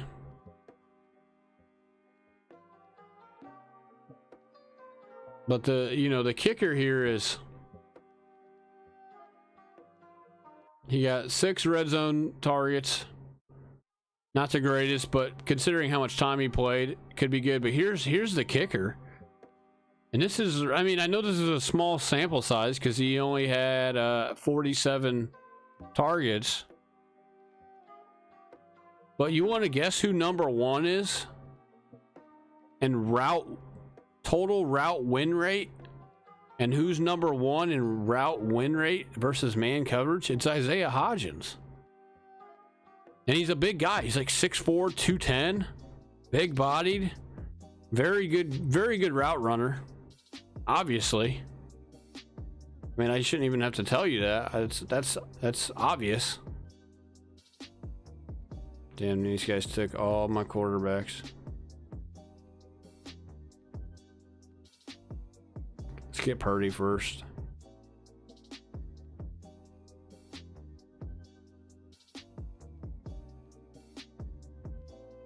%53 on total route win rate. That's number 1 in the league. Guys that can win routes, that have a really high route win rate, especially versus man coverage, those are guys to look out for. The route win rate is very similar to yards created per touch for running backs. It shows you who's good and really who's not. 56.5% route win rate versus man coverage, number 1. He's number 1 in both categories.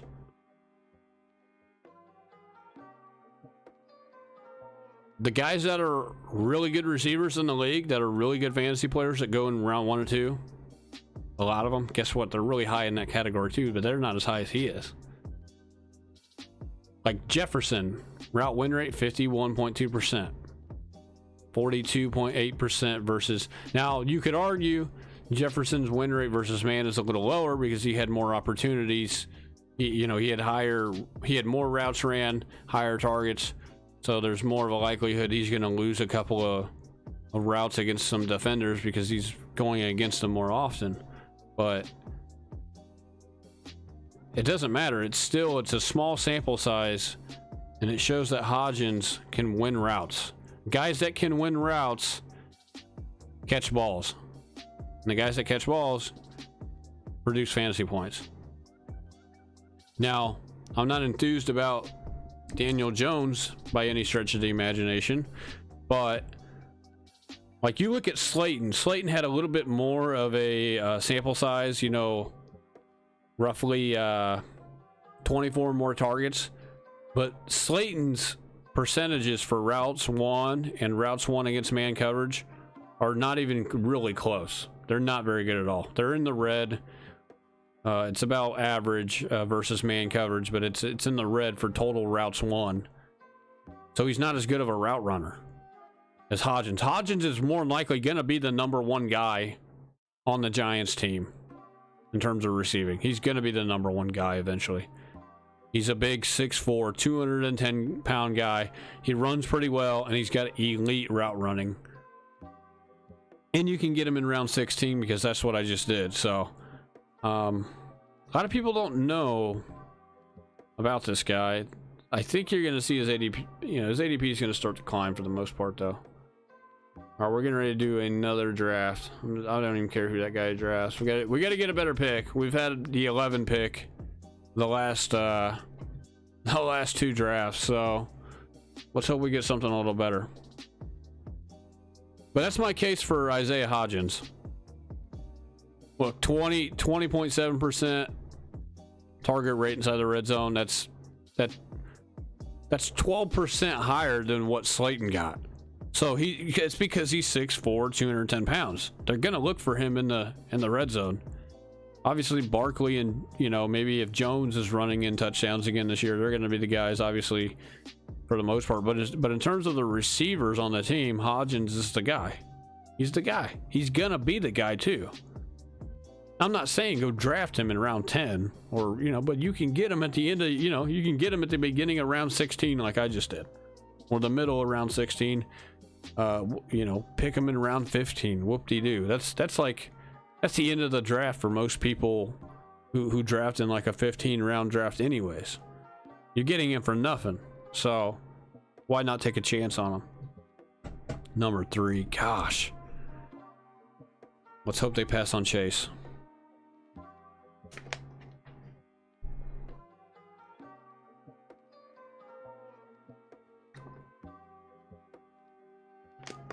I would hate to draft. I'm not going to draft Wilson again. I should, but I don't know what I'm going to do here, man. Usually I'll take Wilson or Bijan here if Chase isn't there. Hopefully Chase is just there, dude. These guys just need to pass on Chase, please.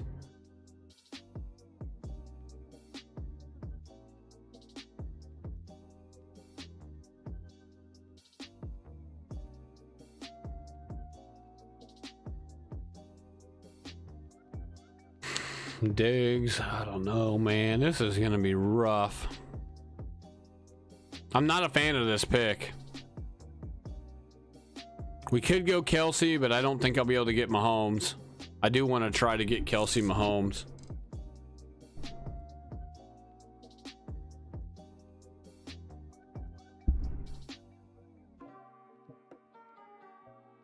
We could go Eckler. We haven't really went Eckler at all. We could try. We could take a chance with Eckler. Don't do it, dude. Just take McCaffrey, bro. Oh, he took Devontae Adams. Oh, my God. Oh, my God. What an idiot. Oh, what a loser. Good. Good. More for me and you. Oh my goodness, I can't believe I've never seen that one. That one's new to me, guys. That one's new to me. Hey, thank you. We'll take Chase. Thank you very much. Good. Good. More for me and you. I've never seen Adams go number 2 overall. That is like, whew, I've never seen that. But Ragnar 63. Hey, we owe you one now.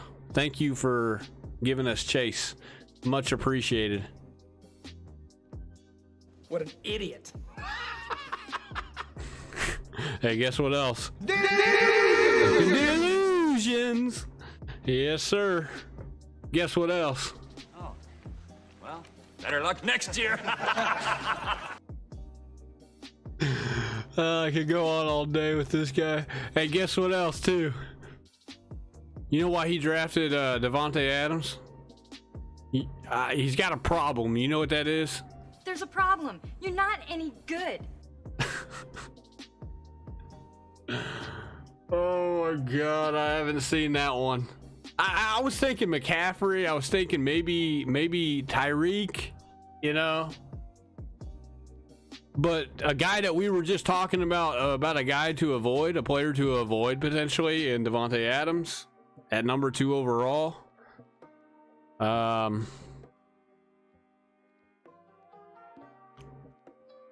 one's new.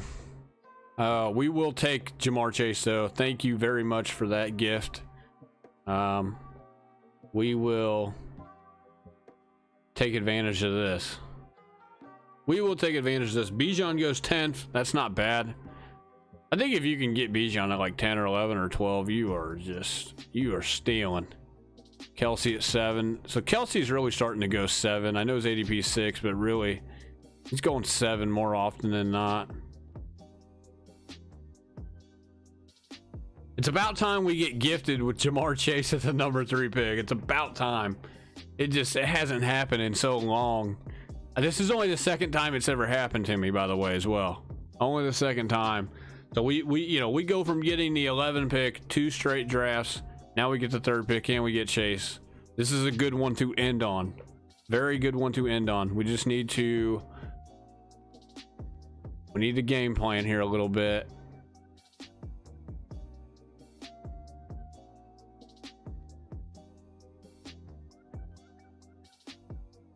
Garrett Wilson, the 15. That's really good value. This guy got Bijan and Wilson. I tried to do this earlier in the draft and I couldn't.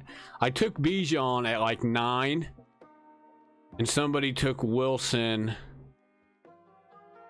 at 15, and I needed to get him to fall to 16.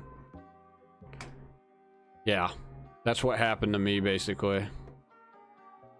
It sucks.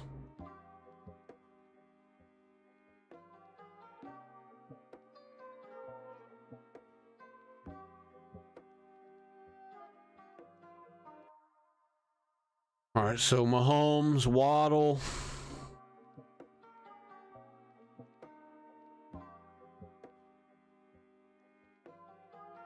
I was gonna say, if he had Tyreek, I maybe would understand this. Who took Tyreek? So Kelsey, Mahomes, obviously. This is the guy that's got Tyreek.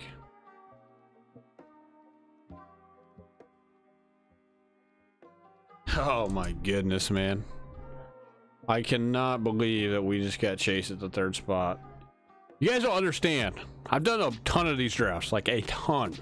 That's only happened twice. It does not happen. It does not just happen. I'm gonna do this. Actually, no, we're not taking Brees. We got 2 picks.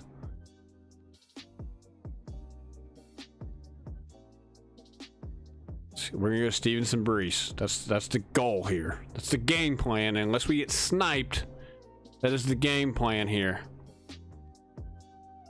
We'll go get receivers later. Okay, there's plenty of receivers.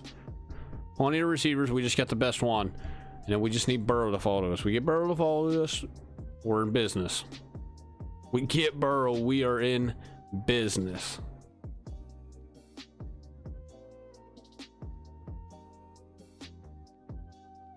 Trust me, I've done this strategy a few times, and I've done it a couple of different ways. I've gone Devontae Smith, right, which is right here. I've gone him in a running back before. I've also gone two running backs before. I think 2 running backs is the way to go. Just my opinion, because running backs are hard pressed to come by. We got Brees Hall. Let's go. Let's go.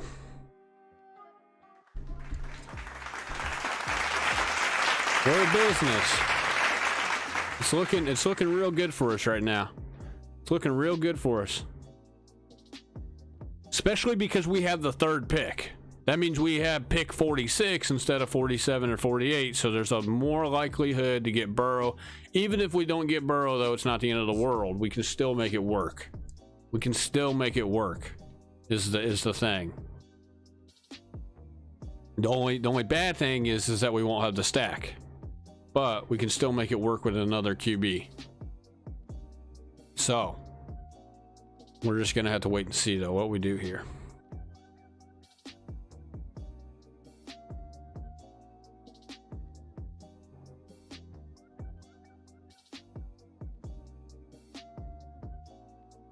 So Smith fell to 30. That's really good value. He's got 3 pretty good receivers. I would like a couple different receivers though to go with him. Like if he had Tyreek Hill instead of Cup, I would like it a little better, just because he would have that stack.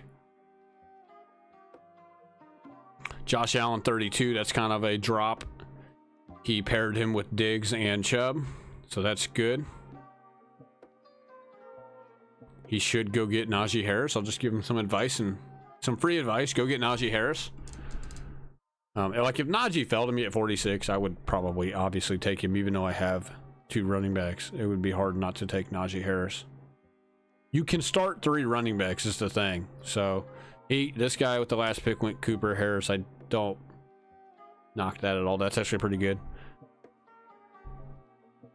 I feel bad for this guy though, who I said he, should go get Najee Harris. He can't get him now.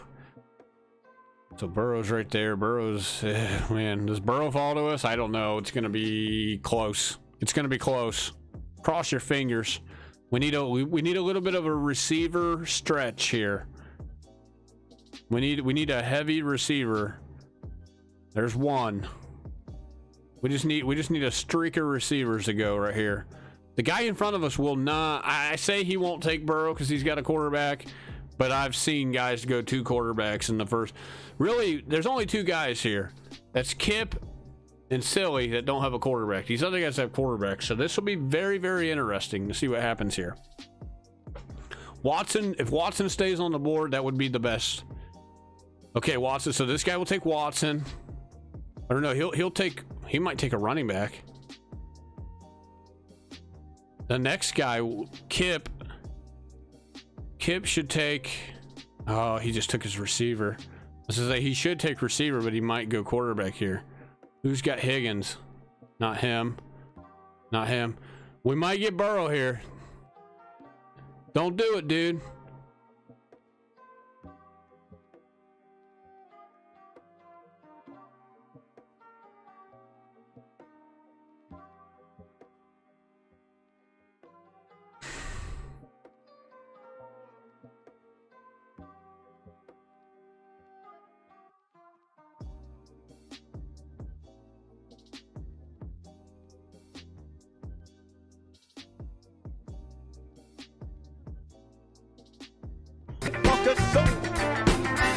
Yes, sir. We got it. We'll take that. We'll take that. We'll take that. Oh, my goodness. You know he was thinking about it, right? He was thinking, he's like, oh, my God, this guy's got Chase. So we got the Burrow Chase stack, baby. Guess what?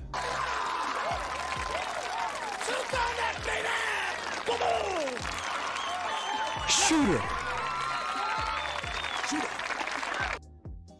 Shooter. All right, what do we do here next? We could go Hawkinson. I'm hoping somebody takes Hawkinson so I just don't have to take him. Addison just went. You piece of crap. Pittman just went. Pittman's a good pick too. So we're going to go Hawkinson here. I think it's the move.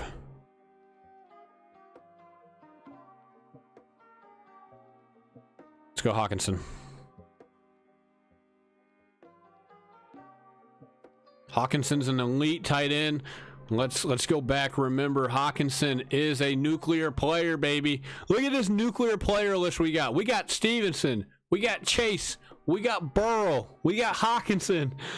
We got we got half of the freaking nuclear players here on our team. This is what I'm talking about. This is the winning strategy right here. You could argue Breece Hall should be on the nuclear player list too, but you know, that's a conversation for another day.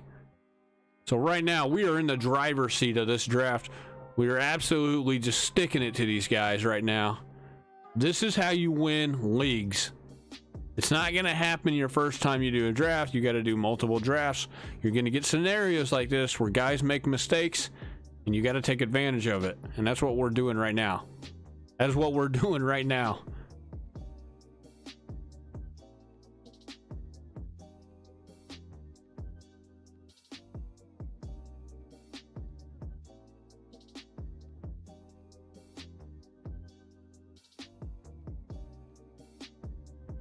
I would have liked, you know, it's tough, man, because all these receivers went, they went like 1, 2, 3, 4, 5, 6. You had 6 receivers get reeled off. Then London went directly after us. Then Hopkins and Addison.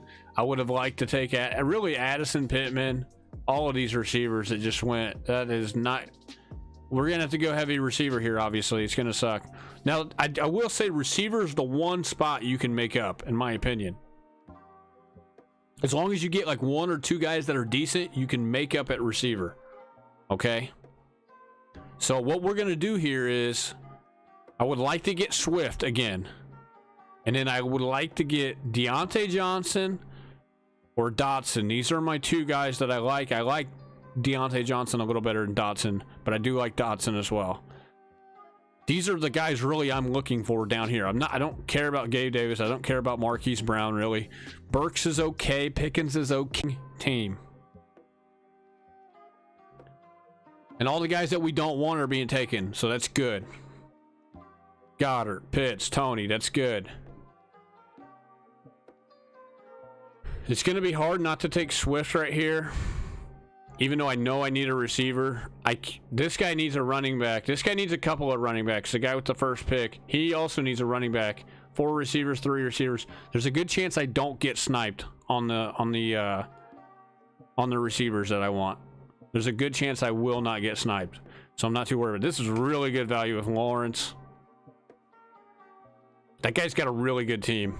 I'm not. That's maybe that could be the team I'm competing with. So this guy just sniped me. He took Swift. We're going to take Deontay Johnson first. I'm going to make sure I get my receiver. I can wait on Rashad White or Jahad Dotson, okay? So there goes Pickens next. This guy would have likely taken Johnson. He probably wanted Swift, just like me. But Swift got taken by this guy. This guy's going to go Pacheco. He just went Evans. He's going to go Pacheco next. Pacheco or White. I don't think he takes the bullet. He's not going to take Cook. There's no way he bites the bullet with Cook. He took Rashad White, so that kind of sucks. Now, we could go Pacheco here. I don't mind Pacheco. We could also go Madison. Or we could be maybe a little safer and go Dotson. I think we go Dotson here. The reason why I'm going to pass on Pacheco is because I could probably get Charbonnet down here, Dillon down here, Pirine down here. So this is why we're going to pass for now on Pacheco. I like Dotson better than these other receivers down here. More so than Pacheco versus those other running backs. And we do have to have 3 receivers starting. So give me Johnson, give me Dotson, give me Chase. This is better than you guys think. This is better than a lot of people think. Okay? It's better than people think. I promise you guys. Johnson was one of the most unluckiest receivers last year who didn't score a touchdown. He is the best receiver on that team, I think. It's close between him and Pickens, but I am fully convinced that he is better. He is better than Pickens. This is Deontay Johnson, 27% target share, 31% red zone share, target share, 147 targets, total targets. That's about 8.6 per game. Route participation, 98.1%. There's a whole bunch in here to like about Deontay Johnson, okay? Let's keep going.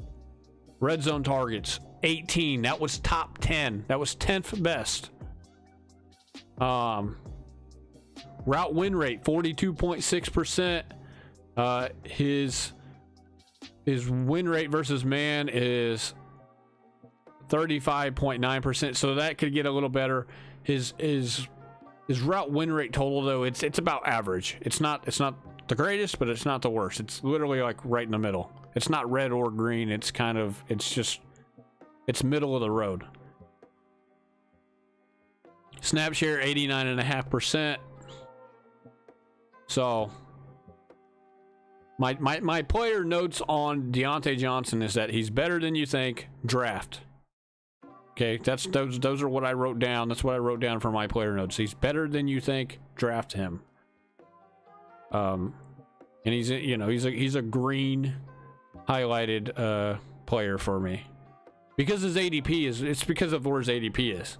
If he was being in like the 5th or 4th round, and we're having a different conversation.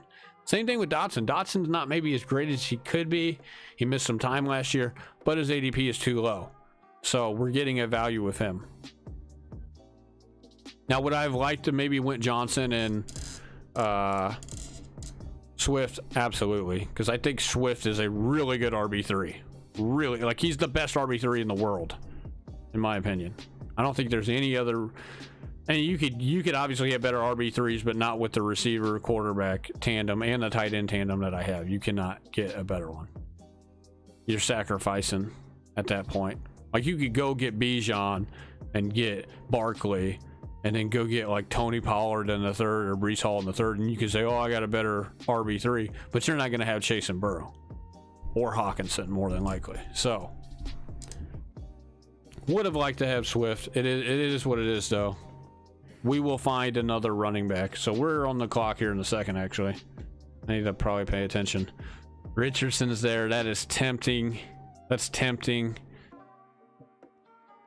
Very tempting.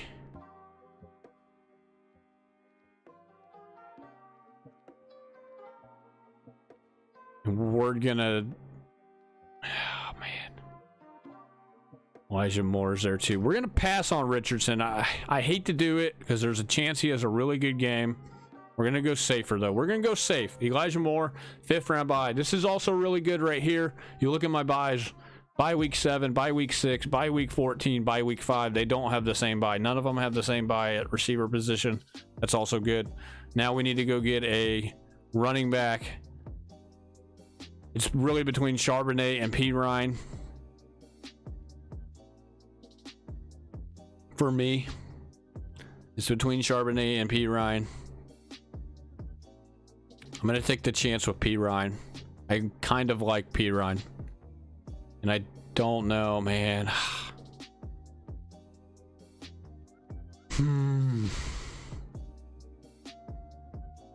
P. Ryan or Charbonnet? Wayne, who you going with?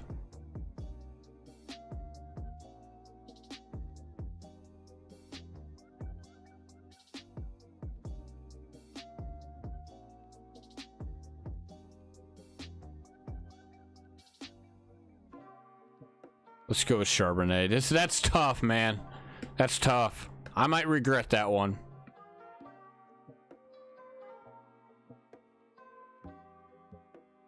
I just might regret that one, but that's okay. That is okay. Hopefully Hall and Stevenson work out for us. That's really what we're hoping for. I could have maybe went Dylan instead of Elijah Moore, but I wasn't sure. It's really unfortunate that he went 2 running backs like that, but I see why, because he's got Rashad White as his number 1. I don't mind the team that this guy's building either. It's not bad. He's decent he's pretty good at receiver. And his running back room's a little underrated. It's obviously in trouble though if Kamara gets a lengthy suspension. It's going to be in big trouble. There goes P. Ryan. Gosh. This guy's got a good team too. Burks, Kirk, McLaurin, Olave. That's a good receiver room. McCaffrey, Henry, P. Ryan. There's nothing to complain about there. And then he's got Ingram and Lawrence. So he's got the stack. Sucks that Njoku's still on the board. If I would have known Njoku was still going to be on the board, I would have I would have went and got Kenneth Walker maybe at running back instead of Hawkinson. But so see, there's a couple things that I maybe would have done differently, obviously, but I couldn't count on Njoku being there is the thing. I don't know if I could have counted on him being there. Maybe I could have, considering I had the 3rd pick. I should know that really, yeah, he would be there with the 3rd pick, obviously. 104 is about where he goes, and yeah. This is a decent team, though. We're just going to have to hope and pray on Charbonnet that he just gets a little bit of work here and there. Maybe he explodes for a game every now and then. We're going to go get another running back, though, here. I'm trying to think of who we want. Realistically, the guys we want, like Herbert's one of those guys, potential. We could go get Herbert and Roshan back to back and maybe make up for this a little bit.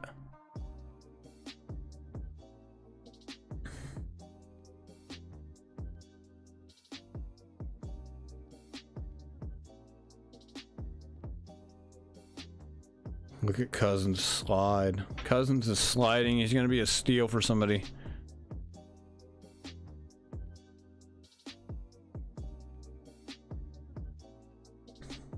We might take Cousins if he's there. It's almost going to be too good to pass up on.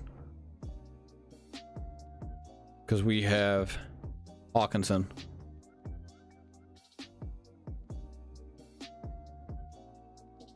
And he's got a different bye week than our quarterback, so we can't go Rodgers. He's got the same bye.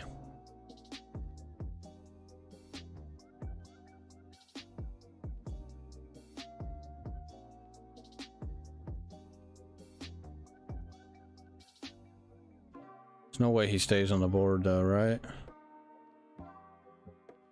Brian Robinson.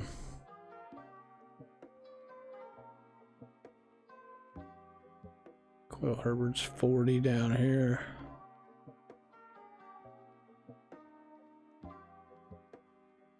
Herbert's got a really good yards created per touch, like above average. Just take Cousins so I don't have to take him, dude. Please. Piece of crap.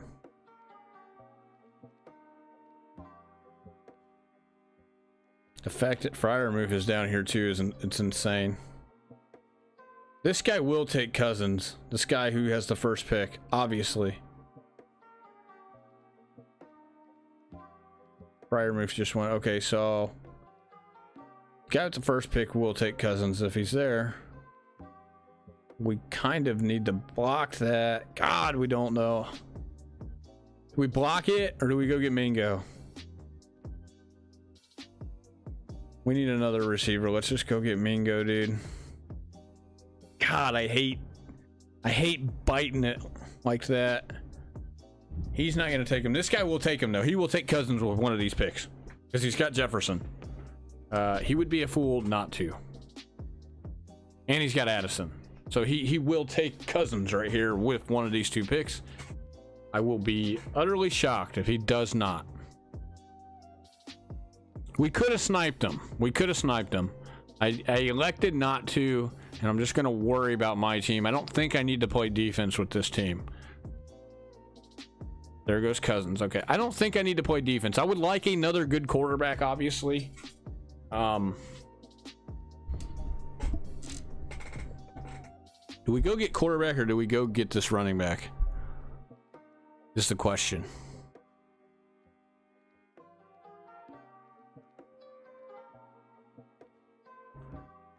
I think we wait on quarterback, bro. We can go get Pickett late. We can get Pickett late. We can get somebody else.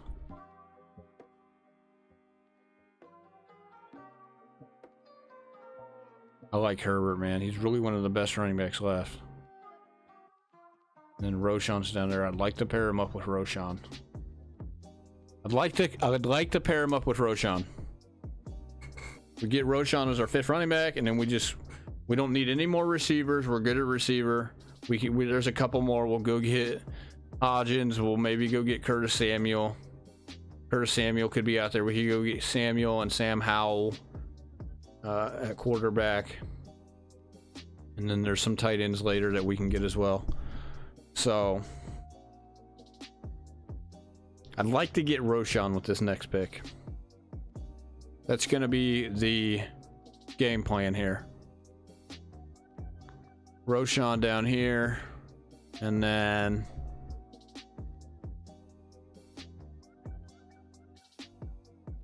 maybe Cole Kmet, maybe Dolchich, Juwan Johnson, Sam Laporta. We would like Laporta and Everett maybe.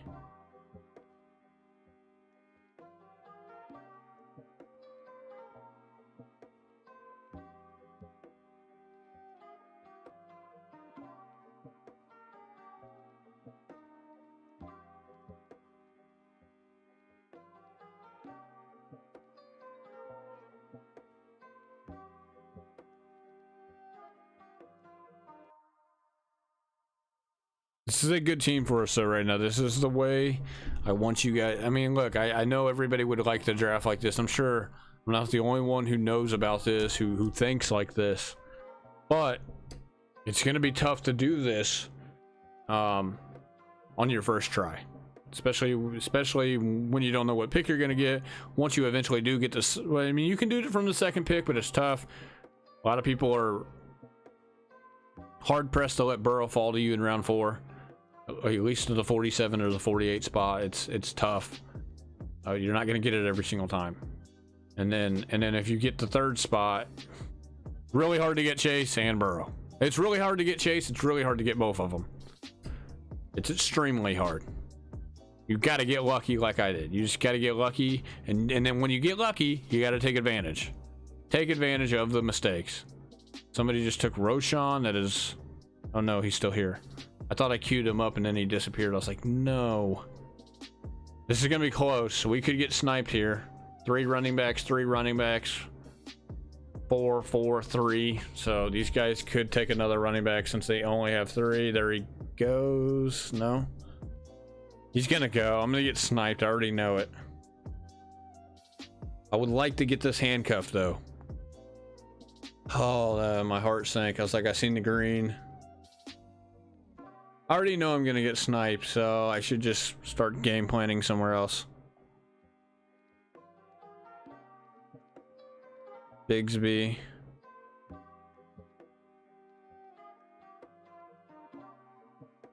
Jeff Wilson, Chase Brown. Let's just take a look at those guys.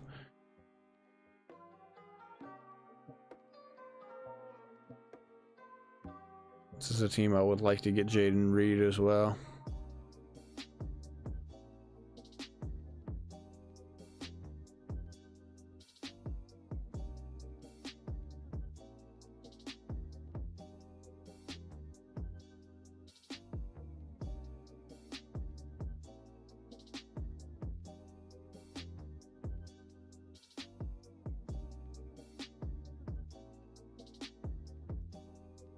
This is the guy that sniped Swift from me, dude. Good pick by him. I'll give him that. Good pick. Mike Thomas Bateman. Yikes. Yikes. All right, we got Roshan. We got the handcuff. We will handcuff. We will handcuff this. So we can take him off. We can take him off. We can take him off. We have 5 running backs now. Decent ones. Really having the handcuff here is the important thing. It's the really, really important thing. I know we need another tight end, but I'm not rushing. I'm not rushing to get one, to be honest. I would like Laporta. Really, Gerald Everett maybe could be the guy, though. Gerald Everett could be the guy, so we could wait. We're going to go get Jaden Reed if he's there. We could get sniped, though. If we do, it's going to be Billy. It's going to be this guy. The guy with the first pick. I don't think this guy takes another receiver. He needs a tight end. He's going to take a tight end. I say that, so he should take one, but... Come on, Billy, just pick! Billy Jones, NFL. Algier, nice pick, buddy. Jared Goff is there, man. I don't care. I don't care. I want Goff so bad too. He's a really good backup quarterback. I wanted him so bad.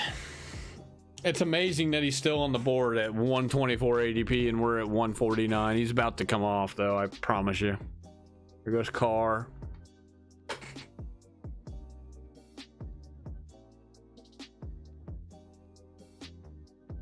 I want to make sure I got the receivers. Look, I look, if Burrow gets hurt, then obviously we're screwed, but we're going to get a decent quarterback here though. I know Goff probably won't be there, but I say that he's fallen. This might be the most I've ever seen Jared Goff fall. We can take a chance with Love. We could take it because we could pair Love up with Reed. We can take Young and pair him up with Mingo. We can take Pickett and pair him up with Deontay Johnson. So we got options here at quarterback. We'll probably pair up a couple of these guys, to be honest.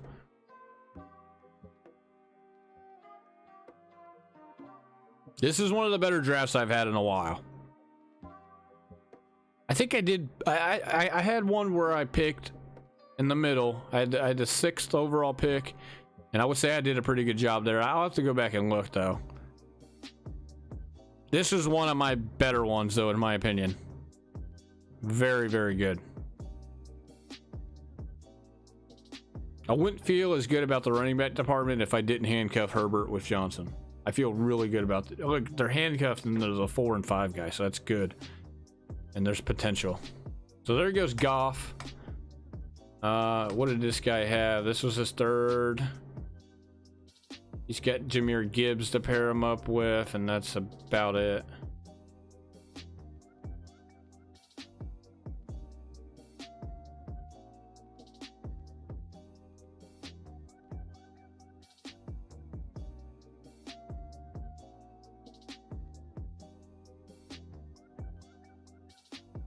Hodgins just went. Whoa.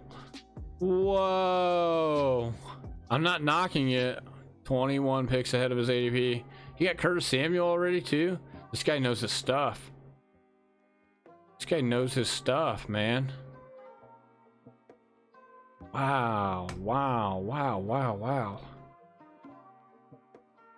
That's okay. I got Reed and Mingo, so I'm not too worried about it. It's good on him though. Good on him. I don't hate it at all. I would have. That's the first time I've really seen Hodgins get taken that early though. Hodgins especially. Nobody really knows about Hodgins except for me and Rando. Or Randog or whatever his name is. Randog 72. This guy's about as old as my dad, bro. You should have maybe considered to go get another tight end, bro. To be honest. Alright, we're up next. So this guy's got no tight ends.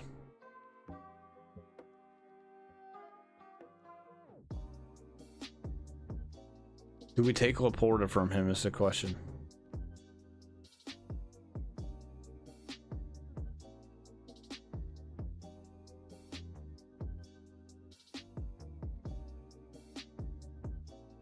I like Everett. 87 targets, 63 the year before, roughly around 100 points. That's not bad. I trust it maybe a little more than Laporta. He just took Pickett, you dog. I was thinking quarterback. Pickett was my guy too. I was thinking quarterback too, bro. I didn't think he would do that. I thought he would take like Bryce. That sucks. I did not see that one coming. I got blindsided by that one. I'm not gonna lie. I was thinking to take Pickett, bro. I was thinking like Pickett or Young, and I was like, wait, let's go get this tight end maybe. Because he's taking tight end right here. He will take tight end. My guess is he takes Laporta.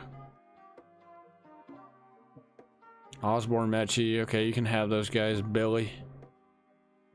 Garoppolo. Oh, dude, he didn't take Young. Thank goodness. If he would have taken Young, I would have been pissed. He would have taken Young. So we got a pretty good team here. This is our last team we're doing for the day. I got to go to bed here pretty soon. Burrow, Young, Stevenson, Brees Hall, Charbonnet, Herbert, Johnson. We got the handcuff right here at running back. Chase at 3. Johnson, Dotson, Elijah Moore, Mingo, Reed, Hawkinson, and Everett. One of our better drafts. One of our better drafts so far, especially from the 3 spot. The 3 spot is just really the worst spot in the draft unless you get Jamar Chase to fall to you, which I did. So better to be lucky than good, you know? And the fact that the guy took, you guys weren't here for it, the guy that picked second, he took Devontae Adams. We kind of clowned him for it because, you know, it was a move that was worth, you know, being clowned for, basically. I've never seen Devontae Adams go that early. And it's a, you know what it is? It's a bold strategy, Cotton. Let's see if it pays off for him. It's a bold strategy.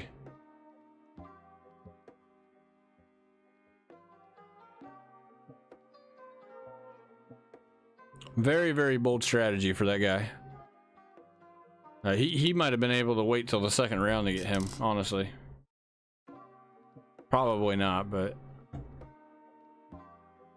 I'm not taking him with this. I'm never taking. Let me just clarify this. I'm never taking Devontae Adams with the second overall pick. Never. Ever, ever, ever. There's no chance you'll ever catch me taking Devontae Adams with the second. I've only taken Adams in like 1 draft, and I've done. I can't even tell you how many of these I've done. I've done a ton of them. And maybe, you know, I might, you know, I'll take that one to my grave of not drafting him with the second overall pick.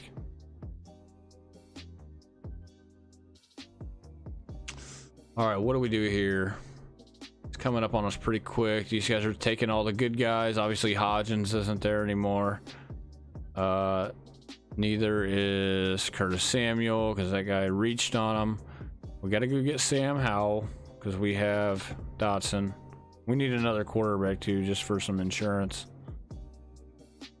I'm gonna pair him up with Dotson. I wanted Pickett, but that guy pulled a quick one on me. And then what, we got 2 more picks after this, so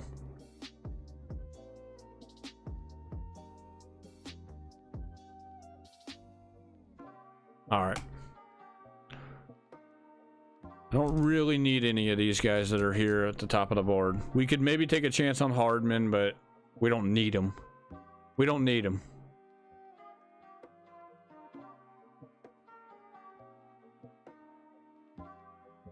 I can't believe we got DeAndre Swift sniped. Oh man, it's really the one that I mean, we got lucky that we got Chase and we got Burrow to fall to us in round 1 and 4 respectively, but it was this pick right here that really kind of got me. It was this one right here, Swift going 69th overall. One pick short, we would have had him. We would have had a really good RB trio. So,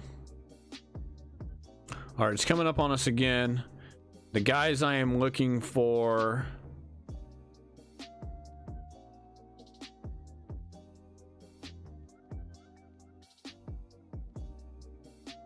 Where's he at? There's Musgrave. So we like Musgrave. And we're going to go get the other guy that we always get whenever we get this stack. I'm trying to think if there's anybody here that I absolutely need over Musgrave. I don't think there is.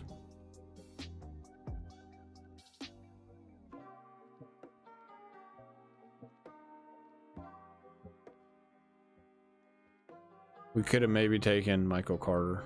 That's okay. We could have maybe taken Michael Carter just in case Brees Hall. The thing is I don't know who would be better, Michael Carter or Ibani Konda. Ibani Konda could end up being the backup. So we just gotta hope Brees Hall stays healthy again, or you know, this year. like he was the first 7 weeks of the season last year. All right, now we're gonna go get the guy we always get that nobody knows about really or cares about apparently. That they don't want to take chances on. Look, I take chances on the last 2 picks for the most part. I will take a chance. Taking a chance, or I'm going after a guy that I just see that shouldn't be where he's at. So, and that taking a chance is Charlie Jones. Because he plays for Cincinnati. We could maybe take a chance and get me, like I like Tillman as well. Cedric Tillman and Charlie Jones are 2 of my favorite guys to draft at the very end of the draft, especially if I have a top 5 pick. Because they're usually always there. They're always there. Charlie Jones is especially always there.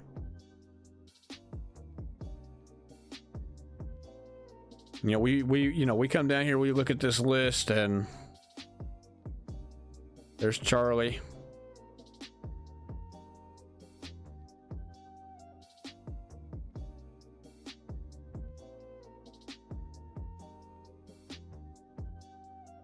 This was a success for the most part. I know that wide receiver 2 and 3 doesn't look very good, but you're just gonna have to trust me. It's better than you think. It's better than you think.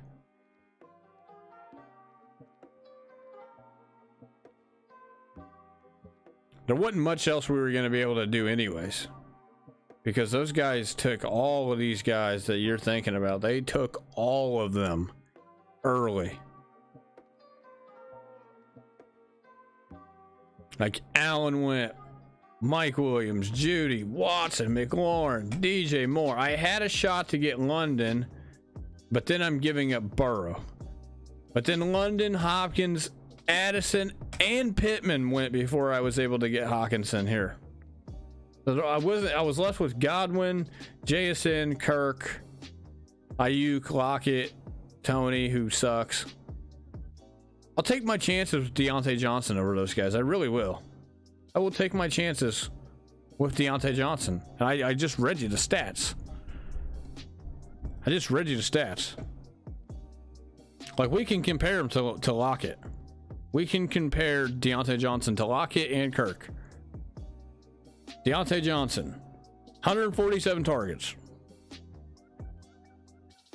Kirk had 133. That's likely to come down now that Calvin Ridley's in town. So he's still higher by 14. His red zone target share is a little bit higher. Kirk's is going to come down because of Calvin Ridley. And his target share at 27%. We're talking about Deontay Johnson, 27%, higher than Kirk's 23.2%. So, snap share is probably just as good, if not better. Air yards. Deontay Johnson had the 14th most. Kirk had the 21st most, so he's better in air yards.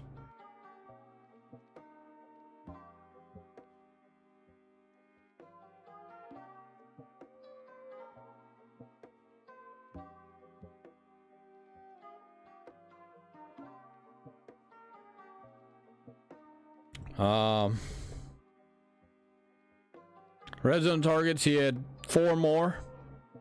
So Kirk was top 5. He was 5th best. Deontay Johnson was top 10. So he's got him there. But snap share, Kirk is 89.1.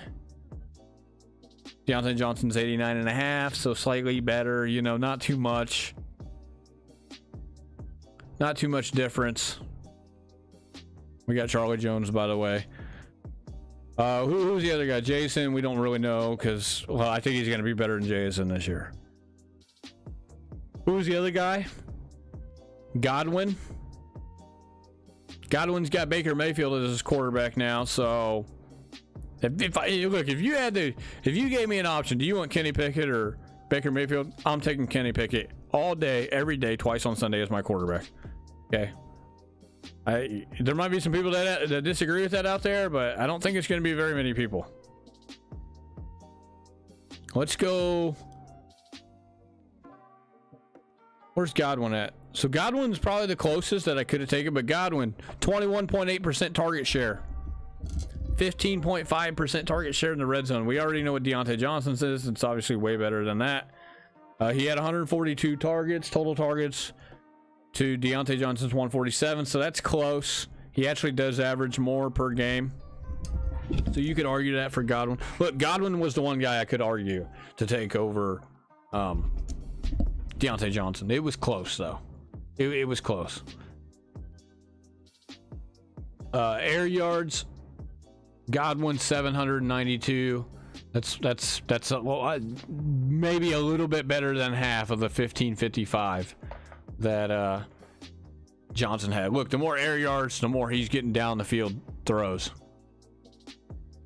I will pull this up for you guys actually right now. We'll just look at this. We'll just look at this.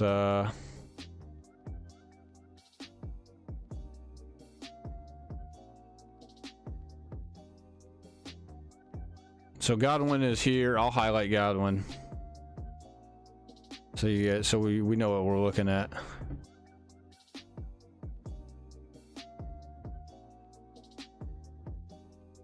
Here's Deontay Johnson. So this is what we're looking at. These two guys right here, obviously. You know, we can just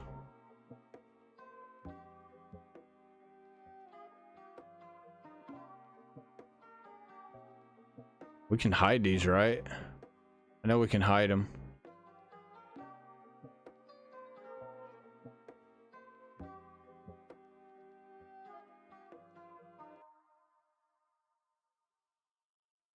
I know you can hide these.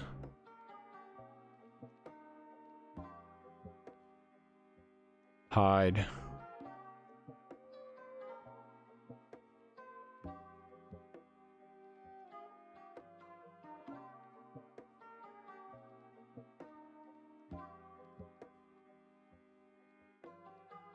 All right, that way you guys can see what we're talking about.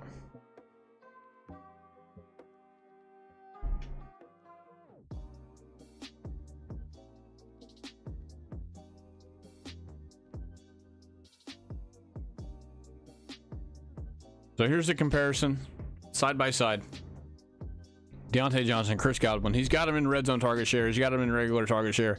He's got him by a couple of targets, total targets last year. He averages about a target less though on a per game basis. Route participation 98% to 82. Air yards almost double. Red zone targets, they're both pretty good, 18 and 15. That's 18th best for Godwin, top 10 for Deontay Johnson. Route win rate, this is where Godwin, you could say, is the better route win rate, but he's got Baker Mayfield on his team now throwing the ball, so how much does it matter?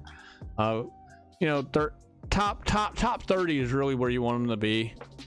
Really, I guess top 35 roughly. He's still in the green here in route win rate for total route win rate for Deontay Johnson. Could be a little bit better here in versus man. Snap share is better. Look, I got good player notes on both of these guys, so I'm not mad at all. Not mad at all about this at all. So who else do we want to compare this guy with? We can compare him with anybody that we think we should here. Let's go back to the draft.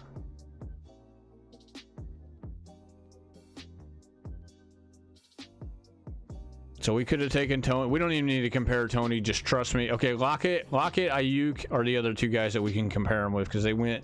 Those are guys we. Actually, we can't even really compare them with those guys because we didn't even have a chance at those guys for the most part. We can compare them with Mike Evans and Pickens if you guys want. Let's do Mike Evans and Pickens. So let's go his teammate Pickens first. This one will be pretty easy, to be honest. There's no comparison.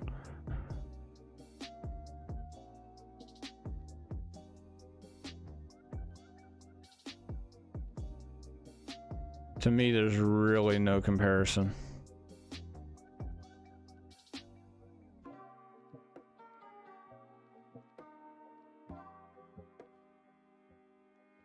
Yeah, we'll just leave.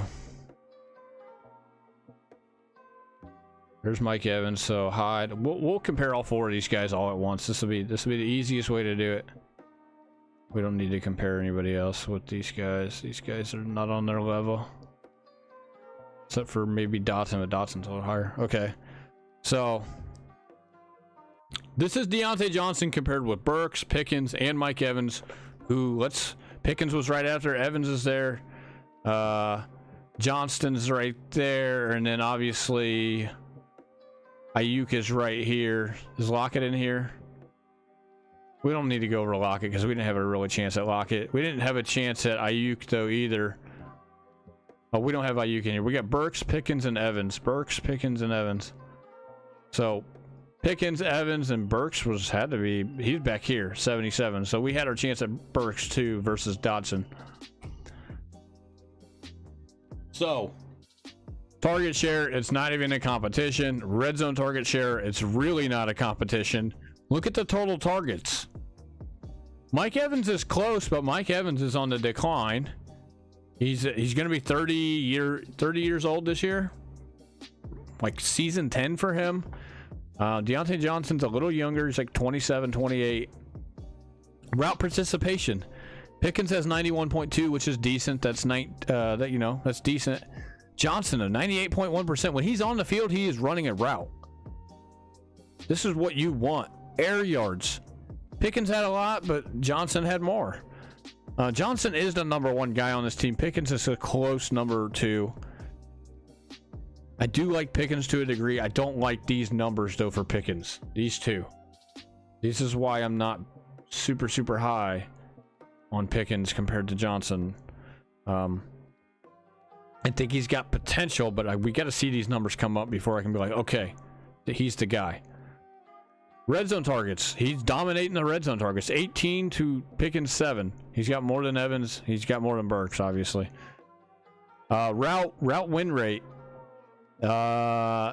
Slightly better than Burks. This is where my concern is for Pickens. So I not like Pickens, and this can come up, but I do have a concern about this. This is why I drafted him over Pickens. The route win rate, the target share, the red zone target share. ADP may be too high. Caution. That is his player now, and I stand firm by that. I like him, but I just think his ADP is too high. People are drafting him too high. I think he's better than he actually is. Snap share. He's also got the highest snap share. Mike Evans is a close second. This is all last year. I know he's not the greatest in route win rate and win rate versus man, but he's par. He's even par with Burks, and he's better obviously than Pickens, and he's a little bit better than Mike Evans. So this cat.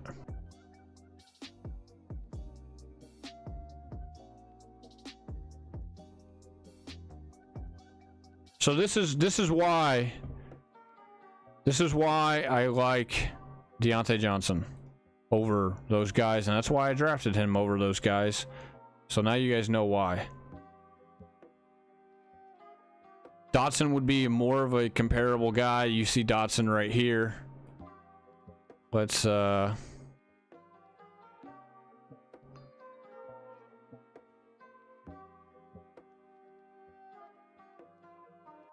take these off of Godwin. And I do have Godwin higher ranked on here, okay? I do have him higher ranked. It's not by much. I really need to redo these rankings. Based off what I have studied and have plotted all this information down. So I really do need to redo my rankings, and I will. I will eventually. I'm just redoing this real quick since I cut a little hole here in my border. Open border. So, look, we can go over Dotson. We can compare Dotson to these guys real quick as well. And I like Dotson too. I think Dotson's numbers get better. You got to understand Dotson missed some time last year.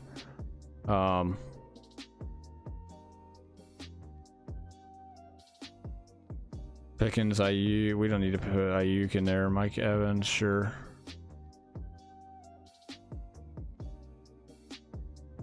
I don't think we really had our shot at Mike Evans, though, did we?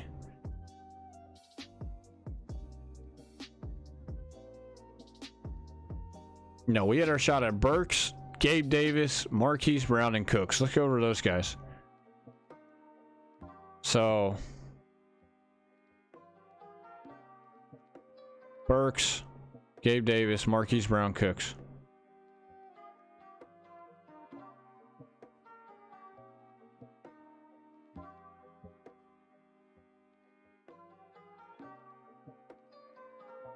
See, some of these rankings aren't correct. I need to adjust them, I think. Based off what I know now, what I've looked up. Burks, we'll leave Deontay Johnson up there just so we can compare him as well.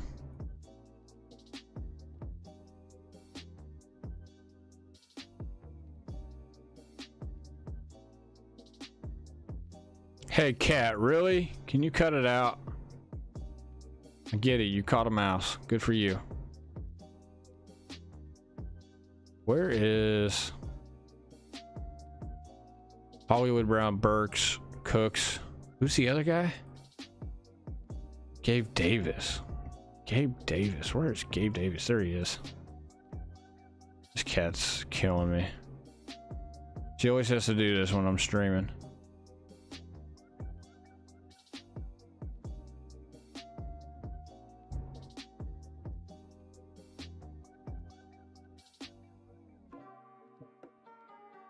Be right back, guys. So here it is.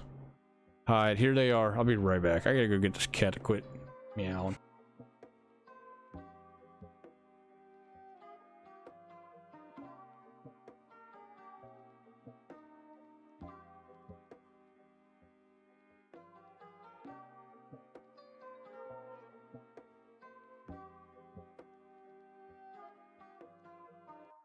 All right, we're back. So let's look at this here. Dotson only 61 catches. I get it. These guys pretty much all have more than him except for Burks. He missed time though. That's the only reason for this.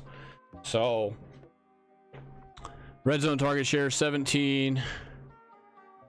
Let's hide him so you guys aren't looking at him.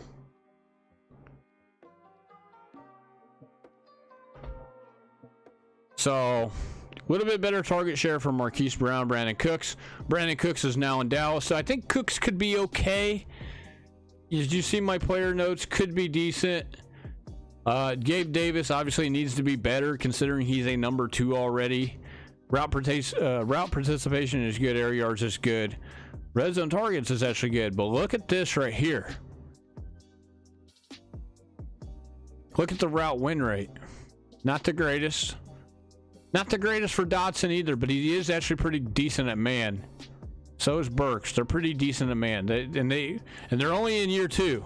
Both of these guys are about to be in year 2, whereas Davis is not. He's going to be in like year 4 or 5, I believe. Maybe the year 4 or 5. Let me double check that real quick. I don't want to be wrong. Gabe Davis is in year 4. Okay, 4 or 5. That's what I thought. 4. But he hasn't. Look, this guy is on the other side of an elite receiver. He is on the other side of an elite receiver. Let me pull up my camera so you guys can see me here. All right. Gabe Davis is on the other side of an elite receiver, and he still can't win routes. You know who else was in this category? Valdez-Scantling, Alan Lazard for the most part. Alan Lazard was okay. I almost kind of really compare him with Gabe Davis. Alan Lazard was on the opposite side of Devontae Adams for a while. Couldn't win routes. That's why he doesn't produce in fantasy the way we want him to. They'll have a game every now and then where they show out and they perform really good, but they can't do it on a consistent basis. And what's crazy is that they have, you know, in Lazard's case, Devontae Adams in his prime, Diggs in his prime for Gabe Davis. They can't get open. They're getting the targets too. 92 for Gabe Davis. That's not bad. That's 6 a game. high route participation percentage, red zone targets, 22nd in the league. That's a top 2 receiver, right? That's that's a receiver 2 if they're in the top 24. But the target share isn't as good as what it should be, maybe. This is why. This is why he can't win routes. He doesn't have the route running ability to get open as good as it needs to be. He's in the red here. He's in the red, ladies and gents. And he's got the snap share. Needs to be better. That was my player. He needs to be better for me to draft him. Brandon Cooks, decent target share, good red zone target share. But now he's on the other side of CeeDee Lamb.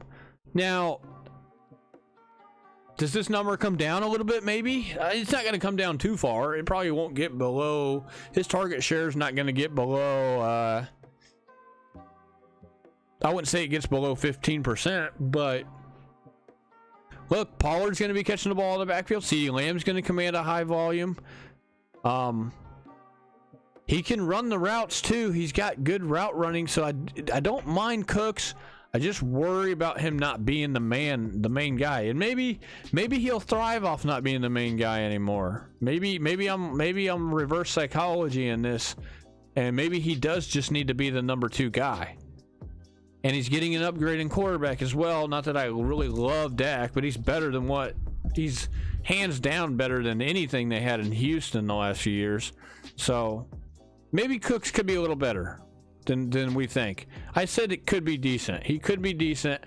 I just like the upside with Dotson better. I know Dotson's numbers aren't quite as good. Route participation is going to come up. The targets are going to come up. He missed games. This target share number, I'm not worried about. This is going to come up, especially if something happens to McLaurin, or if McLaurin gets traded or whatever. I do worry a little bit about his route win rate, but it's not horrible. It's not horrible, because his man win rate was pretty decent. It was about average. So this was it's really weird for a guy to be really good versus man and not be good total overall, because man coverage is the toughest coverage out there for the most part. Usually a guy will eat up the zone. He's like most receivers, not all, but vastly majority most have better win percentages and routes and zone coverage versus man. Man's different. You're facing one-on-one against a good cornerback more than likely, who's manning you up. They're sticking with you the whole play. So guys that are zones, they find a zone, they get open, and then they catch a ball, they win that freaking, they win that route basically in zone. So a lot of guys have higher zone win routes than they do for their win rate versus man, but he has a good win rate versus man, but his overall win rate was kind of low or ranked, so it's kind of weird as a percentage. So, but I expect this to get better. Snap share is going to get better as well. So this is why this cat's killing me. This is why we got those 2 guys. I hope you guys enjoyed this stream. And I hope you guys go check out my nuke videos. Like I said, we're going to be going over our players to avoid, or do not draft players here this weekend into next week. We might even, we'll see how long we extend it into. But we're going to have a series over that. We're going to reveal players similar in the way that we've always done it. We might do like 3 at a time, and we'll go over 3 or so per stream. And I might even put like 3 of them into a video instead of just going one per video. But we will hit on exactly why, key things of why we want to avoid these players going forward. And I've already given out some of them for the most part and talked about why. But we will go more in-depth knowledge on why we want to avoid some of these players that guys are being drafted in round 1, round 2, round 3, round 4, all the way up until like, about 15 rounds or so. I'm gonna try to pick out the key guys though, and tell you exactly why. I'm not gonna. Look, I have my own list, and it's similar to a lot of other people's list out there, but I have some other guys as well that maybe other people aren't really talking about. So, just like Hodgins, Isaiah Hodgins. He's the guy right here who I talked about. You see this right here, who's very good. Number one, look, not a lot of people are talking about Isaiah Hodgins. I am talking about Hodgins. Hodgins is one of my guys because I see these numbers and I'm like, wait a minute. And I knew this guy was good in college. This guy was really good in Oregon State. So he's going into, like, you know, basically his second year, really his third year, but you know, mostly second year. He didn't really play year one. So look out for Hodgins. Look, I have my own guys.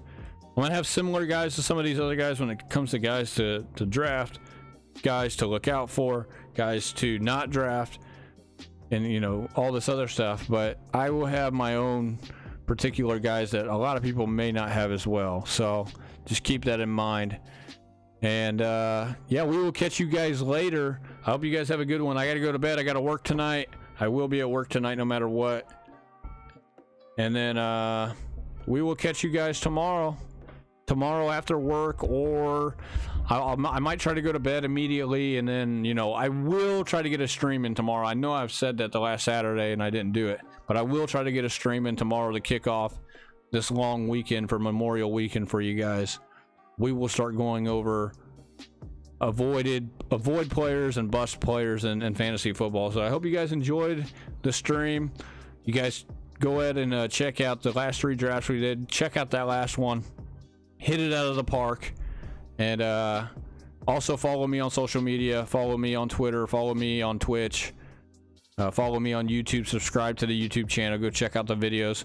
Also follow me on TikTok as well. We put out videos pretty daily over there on TikTok as well. So I appreciate all of you guys out there, and we will catch you guys next time. Have a good one. I'm out of here. Peace out.